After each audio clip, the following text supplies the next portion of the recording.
کریں ریکارڈنگ. نحمده و نصلي على رسوله الكريم اما بعد فاعوذ بالله من الشيطان الرجيم. بسم الله الرحمن الرحيم. رب اشرح لي صدري ويسر لي امري واحلل عقدة من لساني يفقهوا قولي.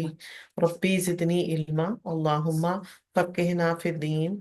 اللهم انفعنا بما علمتنا وعلمنا ما ينفعنا وزدنا علما. آمین یا رب العالمین. پارہ نمبر 23 سٹارٹ کرنے سے پہلے ایک بڑا خوبصورت ریمائنڈر ہے، وہ پڑھ لیتے ہیں. رمضان جا رہا ہے، اعمال بڑھا دو. امام ابن رجب رحمہ اللہ نے فرمایا، خبردار تمہارا رمضان کا مہینہ کم ہو رہا ہے، لہٰذا تم اپنے اعمال کو بڑھا دو.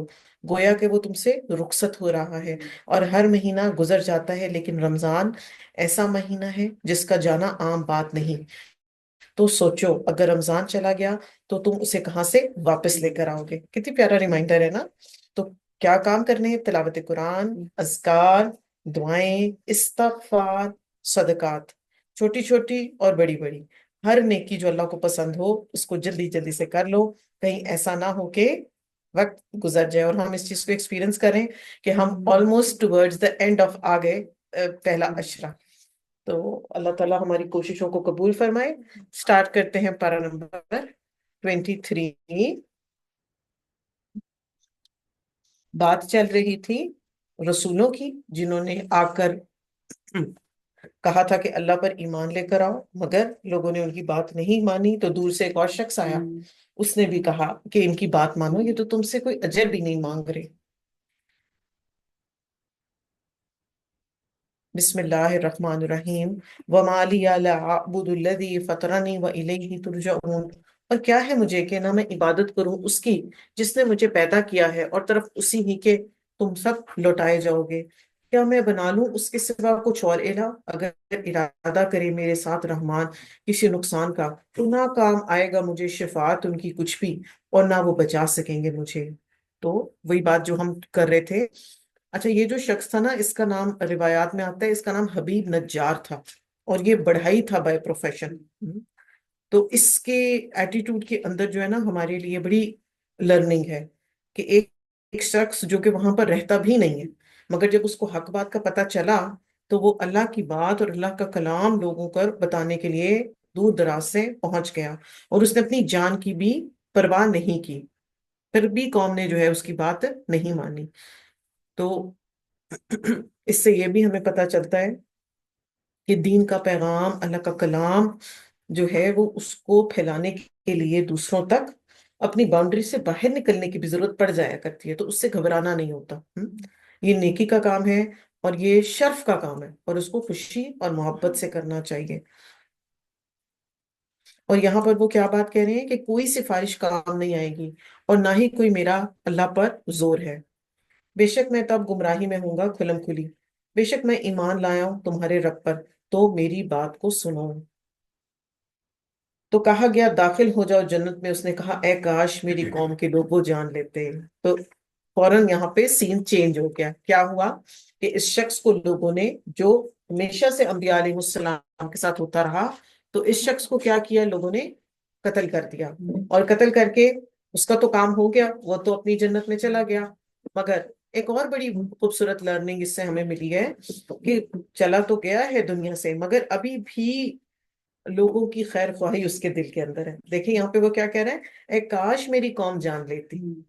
مرنے کے بعد بھی اس کو کنسرن ہو رہا ہے کہ میری قوم جو ہے وہ جان لیتی.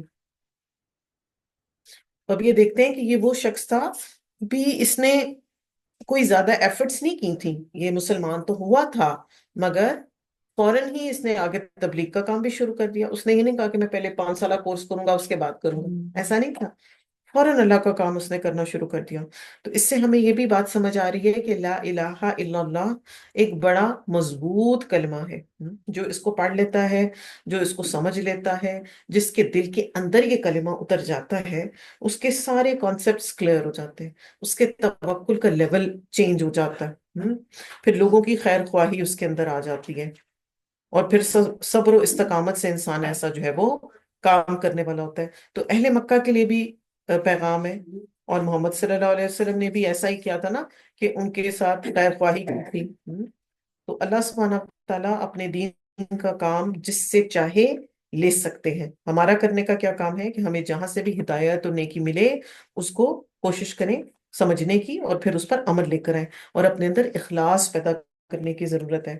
بوجہ اس کے جو بخش دیا میرے رب نے، اور اس نے بنا دیا مجھے باعزت لوگوں میں سے، اور نہیں اتارا ہم نے اس کی قوم پر اس کے بعد کوئی لشکر آسمان سے، اور نہ تھے ہم اتارنے والے۔ یعنی ان کو ہلاک کرنے کے لیے فرشتوں کے لشکروں کی ضرورت نہیں تھی، ان کو ختم کرنے کے لیے بس ایک چیخ ہی کافی رہی۔ نہ تھی وہ مگر چنگھاڑ ایک ہی، تو یکایک وہ سب بجھ کے رہ گئے۔ ہائے افسوس بندوں پر، نہیں آیا ان کے پاس کوئی رسول مگر وہ تھے اس کا مذاق اڑاتے۔ تو یہ ہر دور کی ایک جیسی ہی کہانی ہے۔ کیا نہیں انہوں نے دیکھا کتنے ہی ہلاک کر دیے ہم نے ان سے پہلے امتوں میں سے لوگ، بے شک وہ طرف اس کے نہیں وہ لوٹیں گے۔ تو مرنے کے بعد کوئی دنیا میں دوبارہ واپس نہیں آ سکتا۔ یہ ایبگون تھیری ہے نا، یا ہندوازم میں ہے نا، کہ اگر آپ ایک جنم میں اچھے کام کرتے ہیں تو اگلے جنم میں آپ اس سے اپوزٹ بھی آ سکتے ہیں، یا مزید اور اچھے کام کرنے کے لیے آئیں گے۔ تو اسلام کا اس سے کوئی تعلق نہیں، اور نہیں وہ سب مگر سب کے سب ہمارے ہی پاس حاضر کیے جانے والے ہیں۔ اچھا، بلکہ مسلمانوں میں بھی یہ بڑا پریولنٹ کانسیپٹ ہے کہ ایوری تھرسڈے جو جس کے گھر سے اگر کوئی چلا گیا نا، تو اس کی روح واپس آتی ہے، وہ وزٹ کرتی ہے، اور اس کی فریگرنس ہوتی ہے، اور گھر میں خوشبو ہو جاتی ہے۔ تو اس دن میں پھر وہ ان کی چوائسز کے کھانے بناتے ہیں، چیزیں ڈسٹریبیوٹ ہوتی ہیں۔ تو یہ سب باطل خیالات ہیں، اور یہ سب جھوٹی باتیں ہیں، ان کا دین اسلام سے کوئی تعلق نہیں۔ اور ایک نشانی ہے ان کے لیے، زمین مردہ زندہ کیا ہم نے اسے، اور نکالا ہم نے اس میں سے غلہ، تو اس میں سے وہ کھاتے ہیں۔ تو سب سے پہلے، اور کیا بار بار آپ دیکھ رہے ہیں نیچر کی طرف اللہ پاک ریفر کر رہے ہیں کہ بنجر زمین کتنی بڑی جو ہے اللہ سبحانہ تعالیٰ کی نشانی ہے۔ اور بنائے ہم نے اس میں باغات کھجوروں کے اور انگوروں کے، اور جاری کیے ہم نے اس میں چشمے، تاکہ وہ کھائیں اس کے پھل سے، حالانکہ نہیں بنایا اسے ان کے ہاتھوں نے۔ افلا یشکرون، کیا پھر نہیں وہ شکر ادا کریں گے؟ غلے، باغات یا چشمے، ان سب کو کون پیدا کرنے والا ہے؟ اللہ سبحانہ وتعالیٰ کی ذات۔ سبحان الذی، پاک ہے وہ، خلق الازواج، جس نے پیدا کیے جوڑے، کلہا سب کے مما اس میں سے جو، تنبت الارض اگاتی ہے زمین، ومن انفسہم اور ان کے نفسوں میں سے، ومما اور اس میں سے جو، لا یعلمون نہیں وہ جانتے۔ تو اللہ کے بڑے بڑے افعال کا یہاں پر ذکر ہے، کہ جو شریک ہیں وہ تو ایسا کچھ بھی نہیں کر سکتے جو اللہ پاک کرتے ہیں۔ اور پھر ہر چیز کو یہاں پر ہمارے سیکھنے کی بات ہے کہ اللہ سبحانہ تعالیٰ نے ہر چیز کو پیئر میں پیدا کی ہے، چاہے وہ انسان ہے، چاہے وہ جن ہے، چاہے وہ آپ کے پودے ہیں، چاہے وہ درخت ہیں، ہر چیز جو ہے وہ جوڑوں میں یعنی پیئرز میں پیدا کی گئی ہے۔ اور ایون آپ کا جو ایک ایٹم ہے جو کہ ہمیں نظر بھی نہیں آتا، اس میں بھی پازیٹیو اور نیگیٹو ہے۔ اور پھر مخالف چیزیں بھی ایک دوسرے کا جوڑا ہے، جیسے دن اور رات، صبح اور شام، روشنی اندھیرا۔ تو صرف، اور یہ سب چیزیں اللہ نے جوڑوں میں پیدا کی ہیں۔ تنہا کون ہے؟ صرف اللہ کی ذات ہے، واحد اور آحد، اکیلا۔ اور ایک نشانی ان کے لیے رات ہے، ہم کھینچ لیتے ہیں اس سے دن کو، تو یکایک وہ اندھیرے میں ہو جاتا ہے۔ اور سورج وہ چل رہا ہے ٹھکانے کے لیے اپنے، یہ اندازہ ہے بہت زبردست کا، خوب علم والے کا۔ یعنی سورج کا چلنا اور اس کا ٹھہرنا سب اللہ کے حکم سے ہو رہا ہے، جب اللہ کا حکم آتا ہے وہ رک جاتا ہے۔ اور اس کے بارے میں ہم یہ پڑھتے ہیں کہ ایوری ڈے سورج جو ہے جب اپنی ڈیوٹی فلفل کر کے شام کو چلا جاتا ہے تو وہ تخت کے نیچے چلا جاتا ہے، وہاں سے پھر اللہ سبحانہ تعالیٰ اس کو نیکسٹ ڈے کے لیے پرمیشن دیتے ہیں، پھر فجر کے بعد جو ہے وہ وہاں سے نکل کے دوبارہ طلوع ہوتا ہے، اور روز اس کی یہ ڈیوٹی ہے، اور وہ کتنے ہزارہ کروڑوں سالوں سے جو ہے نا اپنی ڈیوٹیز کو فلفل کر رہا ہے۔ اور چاند مقرر کی ہم نے اس کی منزلیں، یہاں تک کہ وہ دوبارہ ہو جاتا ہے کھجور کی سوکھی شاخ کی طرح جو کہ پرانی ہے۔ تو چاند کی 28 سٹیجز ہیں۔ تو 28 ڈیز کے بعد پھر وہ اپنی پرانی حالت میں آ جاتا ہے، لاکھوں سالوں سے وہ اسی طرح ہی گھٹتا اور بڑھتا ہے۔ تو اللہ سبحانہ وتعالیٰ جو اتنی بڑی بڑی چیزوں کو ڈسپلن کے ساتھ چلا رہے ہیں، تو کیا اللہ کے لیے ایک انسان کو دوبارہ پیدا کرنا کوئی مشکل کام لگتا ہے ہمیں؟ کچھ بھی مشکل نہیں ہے۔ اور آپ دیکھتے ہیں کہ ہر دن تو چاند، چلے سورج کی تو ایک جیسی شیپ ہے نا، وہ آتا ہے چمکتا ہے اور چلا جاتا ہے، چاند کی تو شیپس بھی چینج ہوتی رہتی ہیں، بیچ میں غائب ہو جاتا ہے، 14 ڈیز پہ پھر فل ہو جاتا ہے، پھر باریک سا ہو جاتا ہے، اور پھر یہ سلسلہ جو ہے وہ لاکھوں سالوں سے چلتا چلا آ رہا ہے۔ نہ سورج لائق ہے اس کے لیے کہ وہ جا پکڑے چاند کو، اور نہ ہی رات سبقت لے جانے والی ہے دن پر، اور سب کے سب ایک مدار میں وہ تیر رہے ہیں۔ سورج اپنے وقت پر اور چاند اپنے وقت پر آتا ہے، ایسا نہیں ہوتا کہ سورج چمک رہا ہو تو ساتھ ساتھ چاند بھی چمکنے لگ جائے، یا ابھی دن باقی ہو اور رات آ جائے۔ تو یہ سب اگر انسان غور کرے تو یہ سب اللہ سبحانہ تعالیٰ کی قدرت کی نشانیاں ہیں۔ سولر سسٹم کے بارے میں ہمیں کیا پتا چلتا ہے کہ یہ اس دنیا سے 3 لاکھ بڑا ہے، اور سائز میں، اور اس کے علاوہ جو سب سے دور ہے نا ہمارا سیارہ، وہ نیپچون ہے، اس کا فاصلہ سورج سے 2 ارب 59 کروڑ 30 لاکھ ڈسٹینس ہے۔ تو پھر ہماری دنیا کیا ہوئی؟ ایک ڈاٹ سے بھی چھوٹی۔ اور پھر ہم سوچیں ہم اس میں کیا ہوئے؟ اگر دنیا اتنی چھوٹی ہے تو پھر ہم کیا چیز ہے؟ ہم تو بالکل ایک ذرہ برابر ہے۔ اسی طرح 3000 ملین سورج ہیں ہماری گیلیکسی میں، سب کے سب سولر سسٹم کے اندر چلتے چلے جا رہے ہیں، گیلیکسیز ہیں، گیلیکسیز کے آگے پھر کلسٹرز ہیں، پھر ملکی ویز ہیں۔ تو یہ اتنی بڑی ساری کائنات کا بنانے والا خالق اور مالک اللہ، اور پھر اس کائنات کو جو تسبیح سکھائی اور ان کی تسبیح کو سننے والا اللہ، کتنی بڑی وہ ذات ہے، کتنی گرینڈ وہ ذات ہے۔ اور ایک نشانی ہے ان کے لیے، بے شک ہم سوار کیا ہم نے ان کی اولاد کو کشتی میں بھری ہوئی۔ تو یہ بھی اللہ کی نشانیوں میں سے ہے نا، کہ اللہ سبحانہ و تعالیٰ نے کشتی سب سے پہلی کس نے بنائی تھی؟ نوح علیہ السلام نے، اور اللہ سبحانہ و تعالیٰ کی سپرویژن میں یہ بنی تھی نا۔ اور پھر آپ دیکھتے ہیں کہ اس کے بعد جیسے جیسے انسان ایوالو ہوتا چلا گیا، اس کی ضرورت بڑھتی چلی گئی، سائنس اینڈ ٹیکنالوجی نے ترقی کی، اب یہ ساری سائنٹیفک ترقیاں جو بھی ہوئی ہیں یہ بھی اللہ کے اذن اور حکم سے ہوئی ہے نا۔ اللہ نے انسان کے دلوں میں یہ خیالات ڈالے اور یہ سوچ ڈالی، تو پھر آہستہ آہستہ سب مرینز بن گئی، ایروپلینز بن گئی، ٹرینز بن گئی، and the list goes on۔ اب جب تک وقت جیسے جیسے گزرتا جا رہا ہے تو چیزیں جو ہے وہ بنتی چلی جا رہی ہیں۔ اور یہ پانی کے اندر اللہ نے صلاحیت ڈالی کہ اس میں کشتی جو ہے وہ چل سکتی ہے، اور پیدا کی ہم نے ان کے لیے اس جیسی چیزوں سے جن پر وہ سوار ہوتے ہیں۔ اب آپ دیکھیں ان جیسی چیزوں کے اندر ایک دو حرف اللہ نے استعمال کیے تو اس کے اندر لمبی لسٹ آ گئی، ساری جو جو کموشن کے لیے ہمارے پاس جو جو اللہ سبحانہ تعالیٰ کی اذن سے موجود ہیں ذرائع کمیونیکیشن کے، اور اگر ہم چاہیں ہم غرق کر دیں انہیں تو نہیں کوئی فریاد رس ان کے لیے، اور نہ وہ بچا سکیں گے انہیں، سوائے رحمت کے ساتھ ہماری طرف سے، اور فائدہ دینا ہے ایک مدت تک۔ بار بار جس چیز کو پروموٹ کیا جا رہا ہے نا، اور ہمیں جس پہ فوکس کرنے کو کہا جا رہا ہے، وہ کیا ہے؟ ایک مدت تک، ایک وقت تک، جب جس کا جو ٹائم لکھا ہے اس کے بعد اس کو پھر مہلت نہیں ملے گی۔ اور جب کہا جاتا ہے انہیں ڈرو اس سے جو تمہارے سامنے ہے اور جو تمہارے پیچھے ہے، تاکہ تم رحم کیے جاؤ۔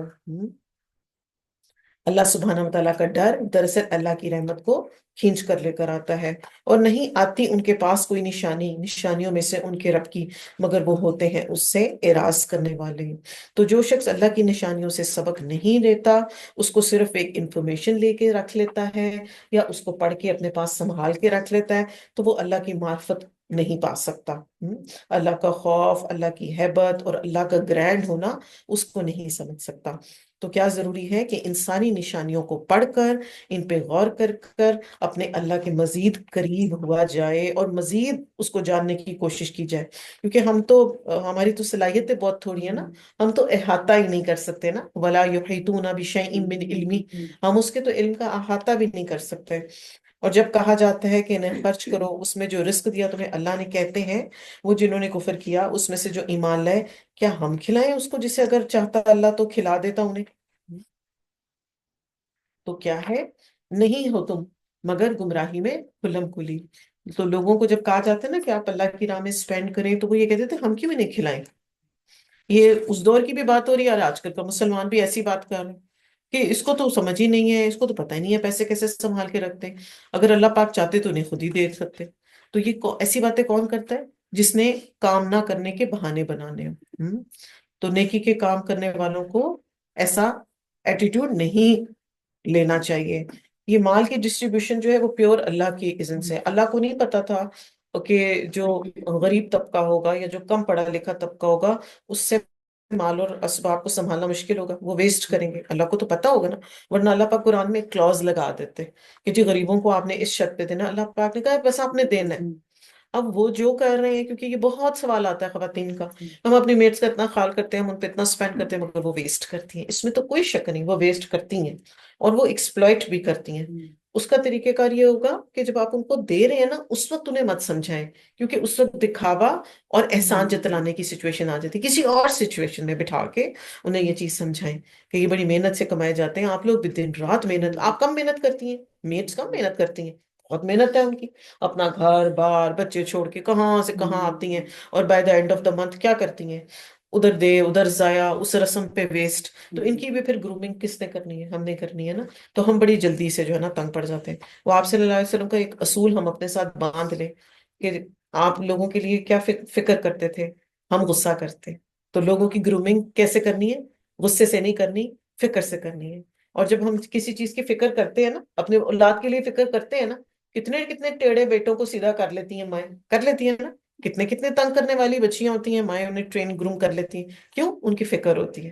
تو ان کی بھی اس طرح فکر کریں. یہ لا علم ہے اور ان کی ایجوکیشن بھی کم ہے، تو اپنی طرف سے جتنی کوشش کر سکتے ہیں نا ہمیں کر لینی چاہیے ان کے لیے.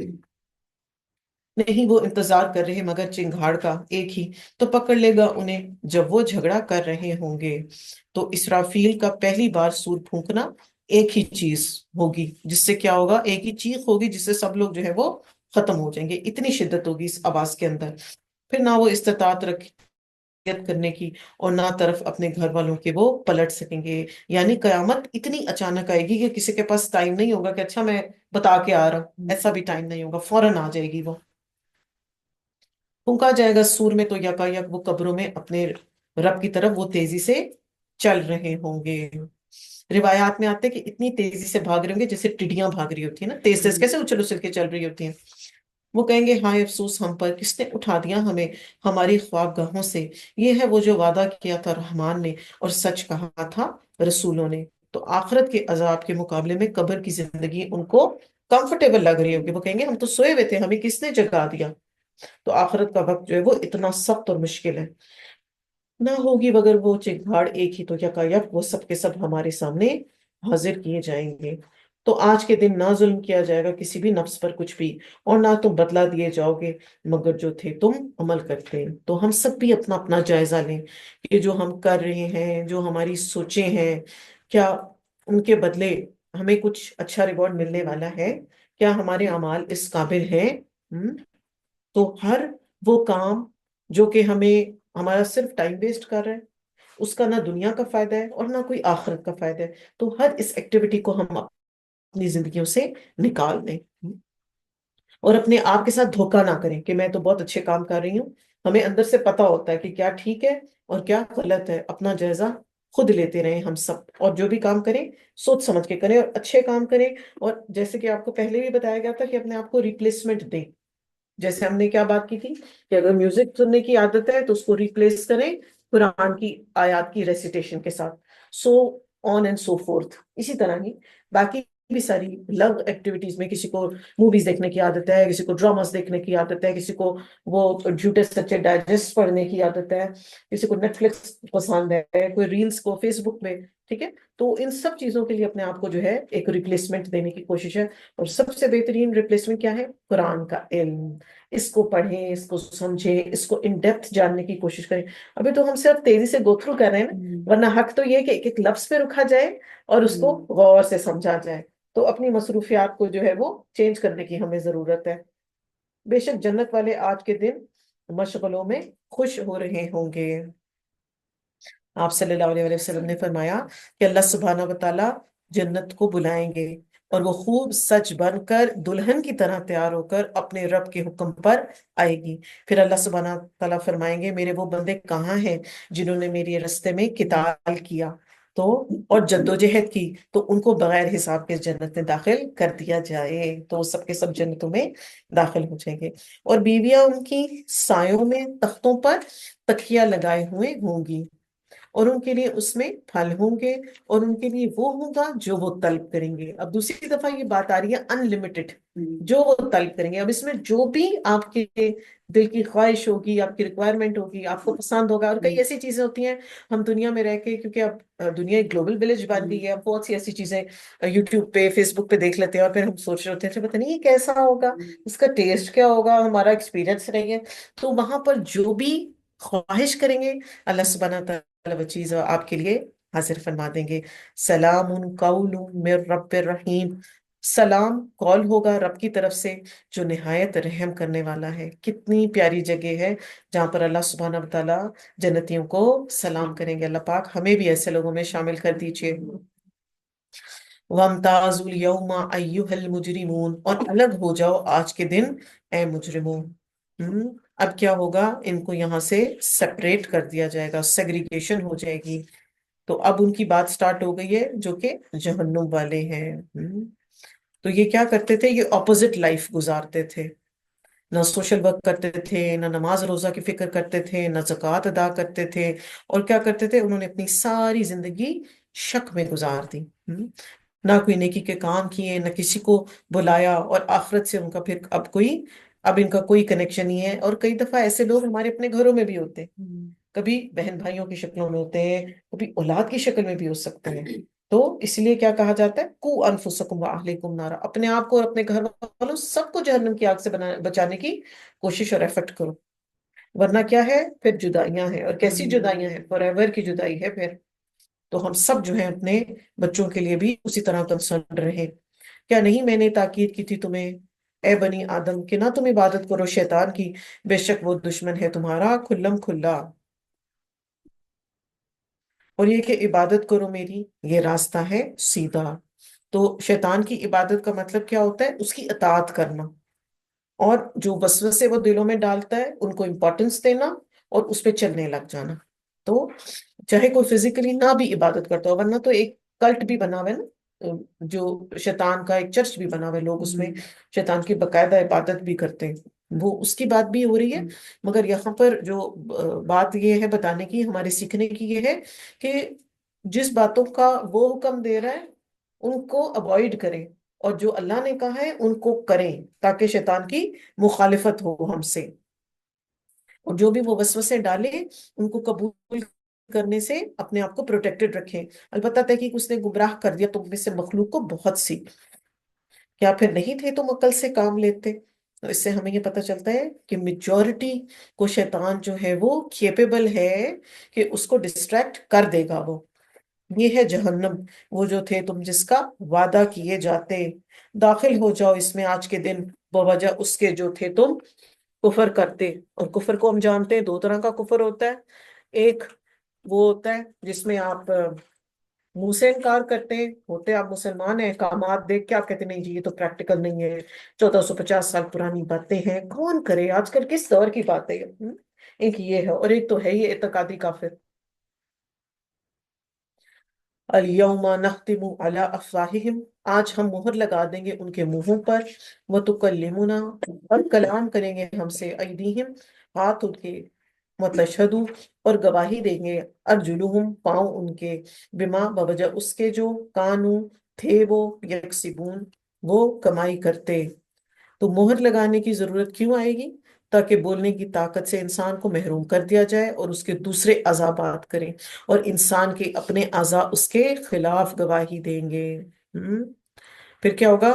اور ایک شخص جو ہے وہ جب اس سے پوچھا جائے گا، جس کو دنیا میں جھوٹ بولنے کی عادت ہوتی ہے، وہ میدان حشر میں بھی جھوٹ بولے گا کہ اگر نہیں اللہ پاک میں نے تو ایسے نہیں کیا۔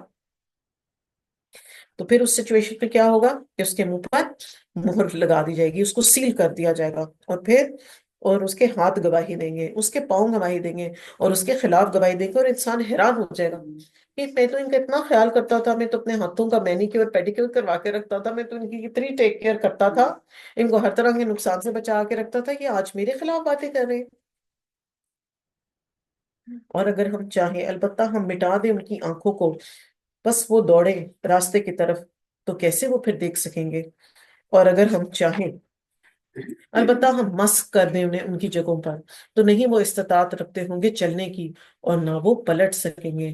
مس کا مطلب ہوتا ہے کہ انسان کو بدل کر آل ٹوگیدر کوئی اور چیز بنا دینا. اور جو کوئی ہم عمر دیتے ہیں اسے تو ہم الٹا دیتے ہیں اسے ساخت میں. کیا بھلا نہیں وہ عقل رکھتے؟ تو جوانی سے بڑھاپے کی طرف جانا جو ہے وہ اللہ کی بھی قدرت کی ایک بہت بڑی نشانی ہے. ہر دن ہمیں سے ہر شخص اپنے بڑھاپے کی طرف چل رہا ہے. بڑھاپے میں جسم کمزور ہو جاتا ہے، میموری ویک ہو جاتی ہے، الزائمر لگ جاتا ہے، انسان کو ڈیمینشیا ہو جاتا ہے، اور پھر انسان کی بونز بھی ویک ہو جاتی ہیں، آئی سائٹ ویک ہو جاتی ہے، ہیئرنگ پاور ختم ہو جاتی ہے، اور پھر دوبارہ وہ ایک بچے کی طرح بہیو کرنے لگ جاتا ہے. فزیکلی تو بڑا ہوتا ہے مگر حرکتیں ساری بچوں والی ہو جاتی ہیں. تو یہ اللہ کی قدرت کی نشانیاں ہیں. تو ہر وہ برا وقت آنے سے پہلے کہ جس میں انسان نان پروڈکٹیو ہو جائے، اس سے پہلے پہلے اپنی آخرت کی ہم سب تیاری کر لیں، کیونکہ ہمیں نہیں پتا ہمارا بڑھاپا کیسا ہونے والا ہے. جو جس ایج بریکٹ میں بھی ہے اس وقت، چاہے کوئی 20s میں ہے، چاہے کوئی 30s میں ہے، ہمیں سے ہر ایک اپنی اولڈ ایج کی طرف ہر دن جو دن چلا گیا وہ دوبارہ آئے گا نہیں. ہر سال آگے کا ایئر آ جاتا ہے نا. ایک سال ہم 24 کے ہوتے ہیں، پھر 25 کے، پھر 26 کے، اور یہ سال تیزی سے چلتے جا رہے ہیں. اب جو لوگ ہمیں سے 50s میں ہیں، جب وہ لک بیک کرتے ہیں اور وہ کہتے ہیں اچھا 10 سال کیسے گزرے پتہ ہی نہیں چلا. اور جو 60s میں وہ کہتے ہیں 40 سال پچھلے کیسے بھاگ گئے ہیں، سمجھ ہی نہیں آئی ٹائم کیسے گزر گیا. تو ہر دن ہمیں ایک نیا موقع مل رہا ہے. ہر دن ہم نے کوشش کرنی ہے کہ ہم اپنی رضا کے، اللہ کی رضا کے کاموں کے کام جو ہے وہ کر لیں. نہیں سکھایا ہم نے اسے شعر کہنا، اور نہیں وہ زیب دیتا اسے، اور نہیں وہ مگر نصیحت ہے جو قرآن واضح ہے. آپ صلی اللہ علیہ وسلم کے بارے میں فرمایا جا رہا ہے کہ اللہ سبحانہ تعالیٰ نے ان کو قرآن نازل فرمایا ہے ان پر وحی کے تھرو. وہ کوئی شعر نہیں بولتے اور نہ ہی وہ اپنی طرف سے کوئی بات کرتے ہیں، تاکہ وہ ڈرائے اسے جو زندہ ہے اور ثابت ہو جائے بات کافروں پر. تو یہاں پر زندہ سے کیا مراد لی جائے گی؟ جو کہ شعوری طور پر زندہ ہیں، جو کہ بصیرت کی نظر رکھتے ہیں، جو کلام اللہ کو سن کے اپنے آپ کو ٹرانسفارم کرنا چاہتے ہیں، وہی لوگ ہی زندہ ہیں. ورنہ تو وہ بے شک زندہ ہے، مگر وہ کیسے زندہ لاشوں کی طرح. کیا بھلا نہیں انہوں نے دیکھا، بے شک پیدا کیا ہم نے ان کے لیے اس میں جو بنایا ہمارے ہاتھوں نے مویشیوں کو، تو وہ ان کے مالک ہیں. تو اسپیشلی اللہ سبحانہ تعالیٰ نے اپنے ہاتھوں سے بنانے کی طرف ریفر کیا ہے. متی کر دیا ہم نے انہیں ان کے لیے، تو ان میں کچھ سواریاں ہیں، اس میں سے کچھ وہ کھاتے ہیں. یعنی ایک تو ہم ان کا گوشت استعمال کرتے ہیں جانوروں کا، پھر ان کی کھال، ان کے بال، ایون ان کا ویسٹ، ہر چیز جو ہے وہ بائی پروڈکٹ ہے اور وہ استعمال ہوتی ہے. اور ایون ان کے سینگ بھی، اور ان کے لیے اس میں کئی فائدے ہیں، اور پینے کی چیزیں ہیں. کیا پھر نہیں وہ شکر کرتے؟ اسپیشلی دودھ کی طرف ریفرنس آئے گا نا ادھر. اور انہوں نے بنا لیا اللہ کے سوا کئی الہ تاکہ وہ مدد کیے جائیں. تو نہیں وہ استطاعت رکھتے ان کی مدد کی، بلکہ وہ خود ان کے لیے لشکر ہیں حاضر کیے ہوئے. تو کیا ہے، ان کی خود خدمت کرنا پڑتی ہے. بس نہ غمگین کرے آپ کو بات ان کی، بے شک ہم جانتے ہیں جو کچھ وہ چھپاتے ہیں اور جو کچھ وہ ظاہر کرتے ہیں. کیا بھلا نہیں دیکھا انسان نے، بے شک پیدا کیا ہم نے اسے نطفے سے، تو یکا یک وہ جھگڑالو ہے کھلم کھلا. تو جس نے پیدا کیا اس کے خلاف ہی باتیں کرنے لگ جاتا ہے. انسان کتنا ہی ناشکرا ہے اور کتنا ہی بے قدرہ بھی ہے. اور اس نے بیان کی ہمارے لیے مثال، اور وہ بھول گیا اپنی پیدائش کو. اس نے کہا کون زندہ کرے گا ہڈیوں کو جبکہ وہ بوسیدہ ہو چکی ہوں گی. کہہ دیجئے زندہ کرے گا انہیں وہ جس نے پیدا کیا انہیں پہلی مرتبہ، اور وہ ہر پیدائش کو خوب جاننے والا ہے. وہ جس نے بنایا تمہارے لیے سرسبز درخت میں سے آگ کو، تو یقیناً اس سے تم جلاتے ہو. یہاں پر آیت نمبر 80 میں ریفرنس آ رہا ہے میرا اور غفار. یہ دو درخت تھے عرب میں. اب دیکھنے میں یہ گرین درخت تھے، جب ان کو آپس میں رگڑا جاتا تھا تو ان سے آگ پیدا ہوتی تھی. تو اس کی طرف اللہ پاک جو ہے وہ ریفر کر رہے ہیں. کیا بھلا نہیں ہے وہ جس نے پیدا کیا آسمانوں اور زمین کو، قادر اس بات پر کہ وہ پیدا کرے اس کی مانند؟ کیوں نہیں؟ اور وہ کون ہے؟ الخلاق العلیم، سب کچھ پیدا کرنے والا اور خوب جاننے والا. سب کچھ، ہر چیز کا کریٹر کون ہے؟ اللہ سبحانہ و تعالیٰ. بے شک کام اس کا جب وہ ارادہ کرتا ہے کسی چیز کا تو وہ کیا کہتا ہے؟ کن فیکون، ہو جا تو وہ ہو جاتا ہے. فسبحان الذی، پس پاک ہے وہ جو بیدہ، جس کے ہاتھ میں ہے ملکوت، بادشاہت، کلی شیء، ہر چیز کی، وَإِلَيْهِ تُرْجَعُونَ، اور طرف اسی کے تم سب لوٹائے جاؤ گے۔ تو ہم سب کی واپسی کس کی طرف ہے؟ اللہ سبحانہ و تعالیٰ کی طرف۔ سورہ صافات، بسم اللہ الرحمن الرحیم۔ والصافات صفا، قسم ہے صف بنانے والوں کی، خوب صف بنانا۔ فالزاجرات زجرا، پھر ڈانٹنے والوں کی سخت ڈانٹنا۔ فالتالیات ذکرا، پھر تلاوت کرنے والوں کی ذکر قرآن کی۔ انا الہکم لواحد، بے شک الہ تمہارا یقیناً ایک اللہ ہی ہے۔ تو سب سے پہلے پہلی ہی آیت کے اندر کلام سٹارٹ کرنے سے پہلے اللہ سبحانہ و تعالیٰ نے قسم کھائی ہے، اور یہ قسم عموماً تاکید کے لیے اس چیز کی امپورٹنس کی وجہ سے کھائی جاتی ہے۔ اور قسم جو ہے وہ عظمت کی وجہ سے بھی کھائی جاتی ہے، اہمیت دکھانے کے لیے بھی۔ قرآن مجید میں ہم بار بار پڑھتے ہیں قسموں کا استعمال کیا جانا۔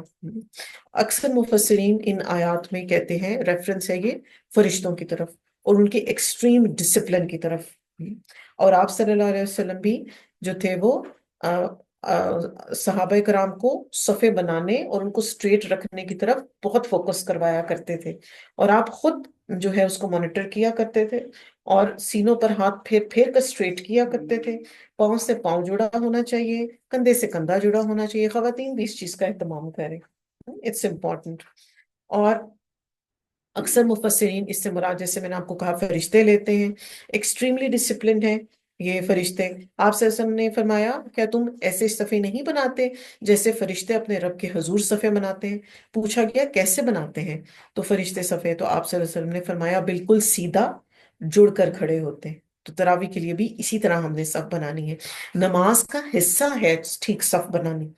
آگے پیچھے ہو رہے ہیں، ہل رہے ہیں، پاؤں سے پاؤں نہیں جوڑے، کندھے سے کندھا نہیں جوڑے، اور یہ کہہ رہے ہیں کہ جی یہ امپورٹنٹ نہیں ہے، یہ امپورٹنٹ ہے۔ اس کی وجہ کیا ہوتی ہے کہ دلوں میں پھر نفرتیں آ جاتی ہیں۔ تو ہم دیکھ رہے ہیں کتنی نفرتیں ہیں نا دلوں میں، ایک دوسرے سے جڑا ہوا نہیں ہے انسان۔ کیوں نہیں جڑا ہوا؟ اختلاف آ جاتے ہیں اس کے ساتھ۔ تو دلوں کی درستگی کا اظہار اس پر بیسڈ ہے۔ آپ صلی اللہ علیہ وسلم نے فرمایا بلکہ آپ ایسا کیا کرتے تھے کہ ہمارے سینوں اور کندھوں پر ہاتھ پھیرتے، آگے پیچھے نہ ہو، ورنہ اللہ تمہارے دلوں میں اختلافات ڈال دے گا۔ اور آپ صلی اللہ علیہ وآلہ وسلم پہلی صف والوں کے لیے دعائیں بھی کیا کرتے تھے، اور آپ یہ فرماتے تھے کہ اللہ پاک پہلی صف والوں پر رحمت بھیجتے ہیں اور فرشتے دعائیں کرتے ہیں۔ مگر عورتوں کے لیے کیا ہوتا ہے کہ وہ پیچھے کی صف جوائن کریں گی، اسپیسیفکلی جب جوائنٹ نماز ہوگی، یعنی کہ آگے مرد ہوں گے تو پیچھے عورتیں ہوں گی۔ مگر اب تو ہمارے پاس الحمدللہ یہ پروویژن ہے کہ خواتین کے لیے سیپریٹ ارینجمنٹ ہے، تو اس کے لیے بھی کوشش کرنی چاہیے کہ فرسٹ صف میں اپنے آپ کو شامل کرایا جائے۔ پھر وہاں پر باتیں کرنی، ملنا جلنا اور ادھر ادھر کی ڈسکشن کی ضرورت نہیں ہوتی۔ جب آپ نماز پہ گئے تو ہمارا پورا فوکس اس وقت اللہ کا کلام ہونا چاہیے اور نماز ہونی چاہیے اور ذکر اذکار ہونے چاہیے۔ پھر ڈانٹنے والوں کی سخت ڈانٹنا، یہ موت کے فرشتے کی طرف ریفرنس آیا ہے جو کہ کافروں کی سختی سے جان نکالتے ہیں۔ فرشتے جو ہیں مختلف ڈیوٹیز پر لگے ہوئے نا، کچھ فرشتے جو ہیں وہ پہاڑوں پر مامور ہیں، کچھ بادلوں کو ہانکتے ہیں۔ تو فرشتے جو ہیں وہ جب جان نکالنے کے لیے آتے ہیں، کس کی؟ نافرمانوں کی، کافروں کی اور گنہگار مسلمانوں کی، تو کیسے؟ سختی سے ڈانٹ کر ان کی جانوں کو نکالا جاتا ہے۔ اور پھر ایک اور بھی کام کیا کرتے ہیں فرشتے، جو ایک دم ہم کہتے ہیں نا جی بڑا اچھا مجھے آئیڈیا آیا، تو یہ اچھے آئیڈیاز بھی فرشتے ڈالتے ہیں ہمارے دلوں کے اندر۔ یہ مختلف ڈیوٹیز پر سارے لگے ہوئے۔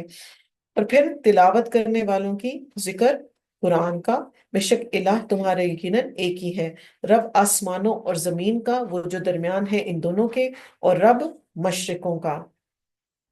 بے شک ہم نے مزین کیا آسمان دنیا کو زینت سے، ستاروں کی، اور حفاظت کے لیے ہر شیطان سے جو کہ سرکش ہے۔ نہیں وہ کان لگا کر سن سکتے، صرف مقرب فرشتوں کے طرف، مقرب فرشتوں کے، اور وہ پھینکے جاتے ہیں ہر طرف سے۔ کیا ہوتا ہے کہ وہ مجلس جس میں اللہ سبحانہ وتعالیٰ امپورٹنٹ احکامات جو ہیں وہ فرشتوں کو ہینڈ اوور کرتے ہیں کہ فرشتوں نے یہ دنیا میں جا کے امپلیمنٹ کرنے ہیں، تو جب وہ آپس میں فرشتے ڈسکس کر رہے ہوتے ہیں تو اس میں سے کوشش یہ کرتے ہیں سرکش جن کہ کچھ پورشن سن لیں۔ تو جب وہ سننے کے لیے پہنچتے ہیں تو کیا کیا جاتا ہے؟ ستاروں کی مار انہیں ماری جاتی ہے، جس سے وہ وہیں جل کر ختم ہو جاتے ہیں. تو آپ دیکھیں ہم نے یہ کانسیپٹ کیا لیا, ٹوٹتے ہوئے تارے کا کیا کانسیپٹ ہے کہ دعا مانگے دعا قبول ہوگی. اب آپ دیکھیں کتنے غلط کانسیپٹ, غلط العام, اور یہ ایسا کانسیپٹ ہے کہ یہ بہت زیادہ راسخ ہے. اور یہ اکثر لوگ جو ہے نا اس پہ, یہ ایکچولی موویز اور بالی ووڈ سے ہے نا ہمارے لوگوں کے اندر, کہ تارا ٹوٹ رہا ہے تو فٹافٹ اپنے من پسند شخص کے لیے دعا کر لیں. تو وہاں تو شیطانوں کی پٹائی ہو رہی ہوتی ہے. بھاگنے کے لیے ان کے لیے عذاب ہے مسلسل, مگر جو کوئی اچک لے جائے, اچک لے جانا تو پیچھا کرتا ہے اس کا ایک شعلہ چمکتا ہوا. بس پوچھ لیجئے ان سے, کیا وہ زیادہ سخت ہیں پیدائش میں یا جسے پیدا کیا ہم نے؟ بے شک ہم پیدا کیا ہم نے انہیں مٹی سے چپکنے والی. بلکہ تعجب کیا آپ نے اور وہ مذاق اڑاتے ہیں. اور جب وہ نصیحت کیے جاتے ہیں تو وہ نصیحت کو نہیں پکڑتے, اور جب وہ دیکھتے ہیں کوئی نشانی تو پھر خوب مذاق اڑاتے ہیں, اور وہ کہتے ہیں نہیں ہے یہ مگر ایک جادو کھلم کھلا. جب انسان دلائل سے لاجواب ہو جاتا ہے نا تو پھر وہ مذاق اڑانے لگ جاتا ہے. عموماً بڑے بچوں کے ساتھ ایسے کرتے ہیں کہ جب بچے کوئی بہت عقل مندی کی بات کرتے ہیں نا تو لو جی یہ تو بڑی تیز ہو گئی ہے, اس کو تو بہت کچھ پتہ لگ گیا ہے, مذاق اڑانے لگ جاتے ہیں. تو اس بچوں کے ساتھ ایسے معاملے سے جو ہے وہ گریز کرنا چاہیے, یہ ان کی کانفیڈنس کو برے طریقے سے شٹر کر دیتا ہے. کیا جب مر جائیں گے ہم اور ہو جائیں گے ہم مٹی اور ہڈیاں, کیا بے شک ہم دوبارہ اٹھائے جانے والے ہیں؟ کیا بھلا آباء و اجداد ہمارے جو پہلے گزر چکے, یعنی ان کے لیے یہ بڑا عجیب کانسیپٹ تھا کہ ایسا کیسے ہو سکتا ہے جو مٹی میں جا کے مٹی ہو گیا وہ دوبارہ کیسے اٹھایا جائے گا. کہہ دیجئے ہاں اور تم ذلیل و خوار ہونے والے ہو, تو بے شک وہ ڈانٹ ہوگی ایک ہی تو یکا یک وہ دیکھ رہے ہوں گے.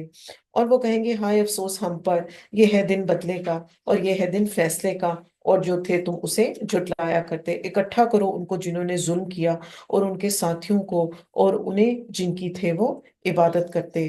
ظالم اور ان کے اسپاؤزز اور ان کے علاوہ جو لوگ بھی مل جل کر برے کام کرتے ہیں ان سب کو ایک جگہ پر اکٹھا کر دیا جائے گا.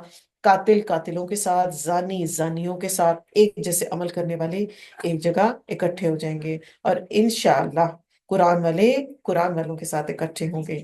اہل القرآن سب لائک مائنڈڈ لوگ ایک جگہ انشاءاللہ اکٹھے ہو جائیں گے. اللہ کے نیک کام کرنے والے ایک جگہ اکٹھے ہو جائیں گے. قتادہ کہتے ہیں ہر وہ شخص جس نے ان کے جیسے عمل کیے ہوں گے ایک جگہ اکٹھے ہو جائیں گے. Like minded people. اب دنیا میں بھی اسی طرح ہی ہوتا ہے نا, جن کے ساتھ آپ کی مینٹل کمپیٹیبلٹی ہو جاتی ہے آپ ان کے ساتھ رہنا پسند کرتے ہیں, ان کی کمپنی کو انجوائے کرتے ہیں, آپ کو اچھا لگتا ہے ان کے ساتھ. تو اسی طرح قیامت میں بھی ایسے ہی ہوگا, سوائے ان کے پاس راہ دکھائے انہیں رستے کی جہنم کے. ٹھہراؤ انہیں بے شک وہ سوال کیے جانے والے ہیں. کیا ہے تمہیں کہ نہیں تم ایک دوسرے کی مدد کر کے, بلکہ وہ آج کے دن فرما بردار ہیں اور متوجہ ہوں گے بعض ان کے بعض پر, اور وہ ایک دوسرے سے سوال کر رہے ہوں گے. وہ کہیں گے بے شک تم آتے تم ہمارے پاس دائیں جانب سے. کہیں گے بلکہ نہ تھے تم ایمان لانے والے اور نہ تھا ہمارے لیے تم پر کوئی زور, بلکہ تھے تم ایک قوم سرکش. اب یہ کن لوگوں کی بات ہو رہی ہے؟ یہ وہی لوگ ہیں جو کہ بات نہیں مانتے تھے اور حق کو قبول نہیں کرتے تھے. بہت ساری اگزامپلز آئیں, ایویڈنسز آئے, قرآن کی موجودگی تھی, ایمان والے موجود تھے, اسلام موجود تھا, اور خاص طور سے آج کل کے دور میں تو بھی دین کو پڑھنا سمجھنا کسی کے لیے کچھ بھی مشکل نہیں ہے. مگر اتنا سب کچھ ہونے کے باوجود بھی نہیں سیکھا انہوں نے. تو سچ ہو گئی ہم پر بات ہمارے رب کی, بے شک ہم البتہ چکھنے والے ہیں. تو یہ آپس کی ان کی ڈسکشن چل رہی ہے کہ ہماری اپنی غلطیوں کی وجہ سے اب ہم عذاب کو ایکسپیرینس کریں گے. تو بہکایا ہم نے تمہیں, بے شک ہم تھے ہم ہی بہکنے والے. تو آپس میں جنہوں نے ایک دوسرے کو غلط رستے پر لے کر آیا ہوگا تو وہ ایک دوسرے کو اب رسپانسبل بھی ٹھہرائیں گے, اور وہ اس غلطی کو اپنی ایکسپٹ بھی کرنے والے ہوں گے. کیونکہ رستہ نظر آ گیا نا سامنے, تو جہنم نظر آ گئی, اب وہ کہاں بچ کے جائیں گے. تو بے شک وہ اس دن عذاب میں باہم شریک ہوں گے. بے شک ہم اسی طرح ہم کریں گے ساتھ مجرموں کے. بے شک وہ تھے وہ جب کہا جاتا ان سے کہ نہیں کوئی الہ برحق سوائے اللہ کے, تو وہ تکبر کرتے ہیں. اور وہ کہتے ہیں کیا بے شک ہم البتہ چھوڑ دینے والے ہیں اپنے معبودوں کو واسطے ایک شاعر مجنون کے, بلکہ وہ لایا ہے حق کو اور اس نے تصدیق کی ہے رسولوں کی. بے شک تم البتہ چکھنے والے ہو عذاب دردناک کو, اور نہیں تم بدلہ دیے جاؤ گے مگر جو تھے تم عمل کرتے. یعنی جو بھی عمل کیے ہیں اس کے مطابق ٹریٹمنٹ ملے گا, جتنا غلط کیا ہے اتنا ہی ٹریٹمنٹ ہوگا برا. سوائے بندے اللہ کے جو خالص کیے جائیں گے. اولئک، یہی وہ لوگ ہیں، لہم رزق معلوم، ان کے لیے رزق معلوم ہے، پھل ہے، اور وہ معزز ہوں گے. یہاں پر جس فوڈ کو مینشن کیا ہے وہ فروٹس ہیں. باغات میں نعمتوں بھرے، تختوں پر آمنے سامنے بیٹھے ہوں گے، پھر آیا جائے گا ان پر بھرا ہوا ساگر بہتے ہوئے چشمے سے، سفید، لذت کا سبب پینے والوں کے لیے. تو جنت کا فوڈ جو ہے وہ بھی مزے کا ہوگا. جنت میں نہ تو بھوک لگے گی نہ پیاس لگے گی، اور دنیا میں تو ہر چیز کی کوانٹٹی لمیٹڈ ہوتی ہے، وہاں پر ان لمیٹڈ ہوگی. اور یہاں پر بڑی امپورٹنٹ بات 43 میں ہم نے سیکھی ہے، وہ یہ ہے کہ سب کو وہاں پر عزت ملے گی. 43 میں بھی، 44 میں، یہ سارا بتایا جا رہا ہے کہ وہاں پر، اور عزت جو ہے نا وہ سب سے قیمتی چیز ہے. آپ کہیں پر مہمان بن کے جاتے ہیں، اور اگر اچھے سے اچھا کھانا آپ کو پریزنٹ کیا جائے مگر وہاں پر آپ کی کوئی رسپیکٹ نہ ہو، کچھ اچھا لگے گا؟ کچھ بھی نہیں. بس آپ کا ہوگا کہ فٹافٹ ماحول بنے اور میں یہاں سے بھاگوں. تو سب سے پہلی بات ہے کہ یہاں پر ان کو عزت سے ان کا ٹریٹمنٹ ہوگا، اور سب کچھ انہیں اچھا لگے گا. تو جنت میں ان کو رسپیکٹ ملے گی. اور پھر کھانوں کے بارے میں ایک ریفرنس میں کیا آتا ہے، عتبہ بن سلمہ نے پوچھا تھا آپ صلی اللہ علیہ وسلم سے جنت کے کھانوں کے بارے میں. تو ایک اعرابی نے ان سے پوچھا تھا، تو انہوں نے کہا کہ ببول کا درخت تو بہت زیادہ کانٹوں والا ہوتا ہے، تو اس کے سر پہ تو بہت سارے کانٹے ہوتے ہیں، تو ہمارے لیے اس میں سے کیسے کانٹے کھانا ہوگا؟ تو آپ نے فرمایا تھا کہ اس کے ہر کانٹے میں 70 کھانے ہوں گے، اور ہر کھانے کا رنگ مختلف ہوگا. اور انگور کا دانہ جو ہے وہ ایک ڈول کے برابر ہوگا. اور جنت میں اتنی ساری خوبصورتی ہے اور اتنی ویرائٹی ہے کہ انسان جو ہے وہ امیجن بھی نہیں کر سکتا. اور ہر کھانے کا رنگ بھی خوبصورت ہوگا، ڈفرنٹ ہوگا. اور اب ہم دیکھتے ہیں نا کہ ہم تو آرٹیفیشل کلر ڈال ڈال کے کھانوں کو اٹریکٹیو اور خوبصورت بناتے ہیں.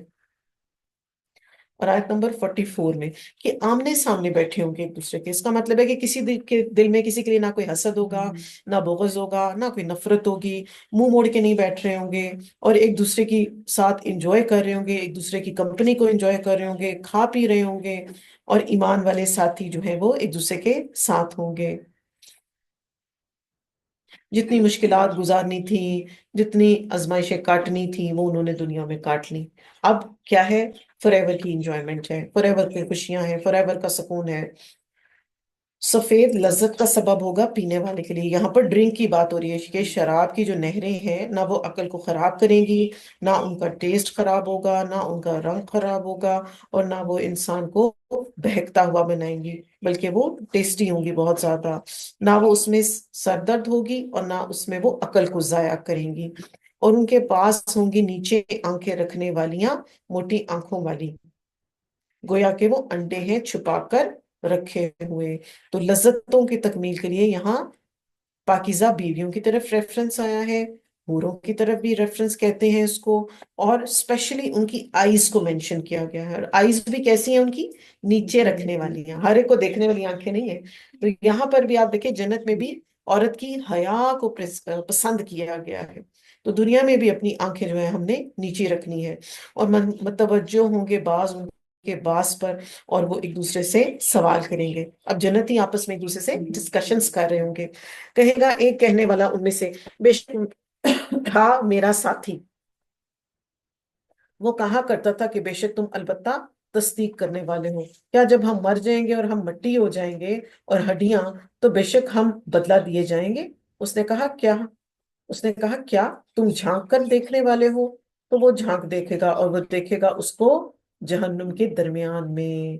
تو یہ وہ شخص تھا جو کہ آخرت کے بارے میں کنفرم نہیں تھا اس کو کیسا ہونے والا ہے، اس کا یقین اسٹرانگ نہیں تھا. اور وہ دنیا میں کیا کرتا تھا؟ اپنے ساتھی سے اس طرح کے سوال کرتا تھا، بالکل جیسے انفارچونیٹلی آج کل کے بچے سوال کرتے ہیں، پتہ نہیں قیامت آنی ہے کہ نہیں آئے گی تو دیکھا جائے گا. کیا اپنے آپ کو آپ نے اتنا پریشان کر کے رکھا ہوا ہے؟ چھوڑے ہر وقت قرآن کی کلاسز، ہر وقت پڑھنا لکھنا، آ جائیں باہر چلتے ہیں، آ جائیں ایٹنگ آؤٹ کے چلتے ہیں، آ جائیں سنیما چلتے ہیں، فلاں مووی لگی ہوئی ہے وہ دیکھ کر آتے ہیں. کرتے ہیں نا بچے اس طرح کی باتیں. تو اور یہاں پر وہ شخص جو ہے وہ ایک طرح سے اللہ کا شکر ادا کرتا ہے کہ میرا فلاں جو ساتھی تھا وہ تو میرا بھی عقیدہ جو ہے وہ بگاڑنے لگا تھا. تو اس اللہ کا شکر ادا کرے گا کہ اس نے اس کی باتوں میں آ کر اپنے آپ کو ڈسٹریکٹ نہیں کر لیا. تو جنتیوں کا اپنی دنیا میں اللہ کے احکامات پر ثابت قدم رہنا ان کو فائدہ دے جائے گا۔ تو ہم نے بھی یہ دیکھنا ہے کہ ہم ایسی دوستوں کے، ایسی کمپنی میں، ایسے لوگوں میں نہ اٹھے بیٹھے جو کہ بہت ہی زیادہ اللہ کے کلام سے، اللہ کے احکامات سے ڈسٹریکٹڈ ہے، کیونکہ انسان کا اس کے لوگوں پر، اس کی کمپنی کا ایک اثر ضرور ہوتا ہے۔ اور ہم اپنے سرکل سے ضرور انفلوئنس ہوتے ہیں، ہم چاہے جتنی مرضی کوشش کریں۔ تو یا تو ہمارے اندر اتنی کنوکشن اور اتنا اسٹرانگ ایمان ہونا کہ ہمیں اللہ اس قابل بنائے، بلکہ اللہ سے یہ دعا کرنی چاہیے کہ اللہ پاک ہمیں اس قابل بنائے کہ ہم ایسی محفل کو جا کے آل ٹوگیدر چینج کر دیں۔ ہم کر سکتے ہیں نا، کیوں نہیں کر سکتے؟ انشاءاللہ کر سکتے ہیں۔ اور وہ کہے گا قسم ہے اللہ کی، بے شک قریب تھا کہ البتہ تو ہلاک کر دیتا مجھے، اور اگر نہ ہوتی رب میرے نعمت میرے رب کی، البتہ میں ہوتا حاضر کیے جانے والوں میں سے۔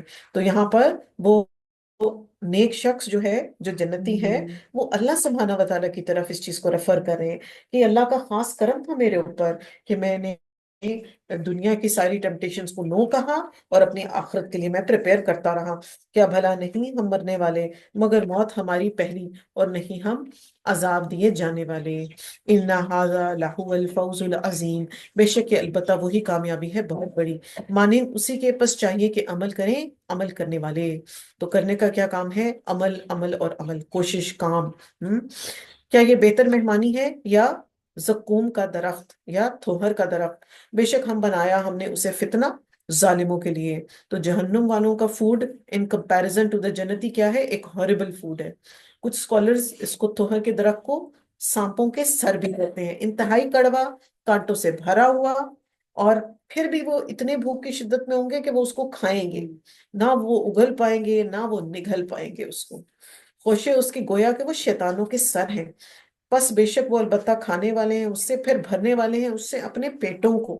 دے are force to eat it.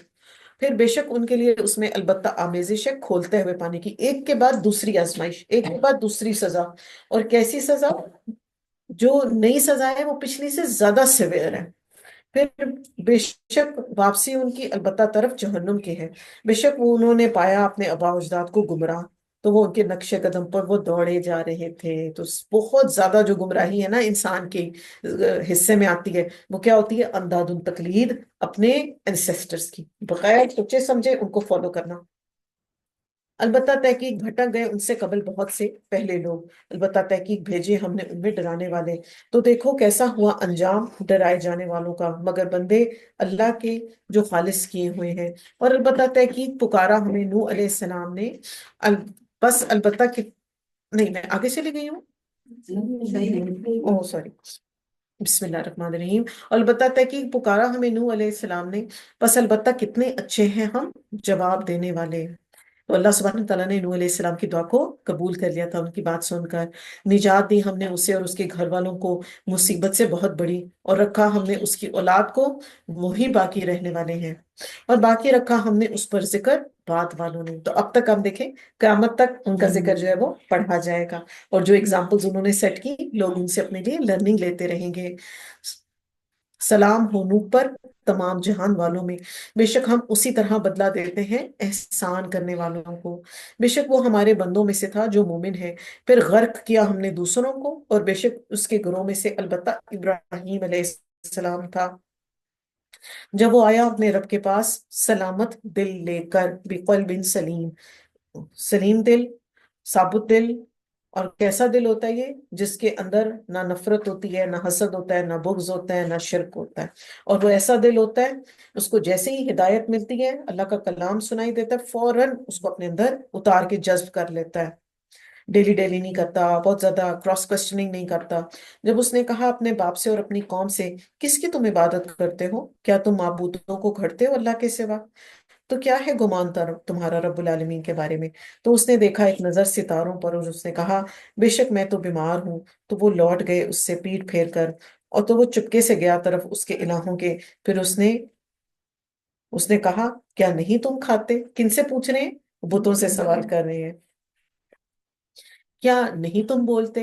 پھر وہ جا پڑا ان پر ضرب لگاتے ہوئے دائیں ہاتھ سے۔ کیا کیا؟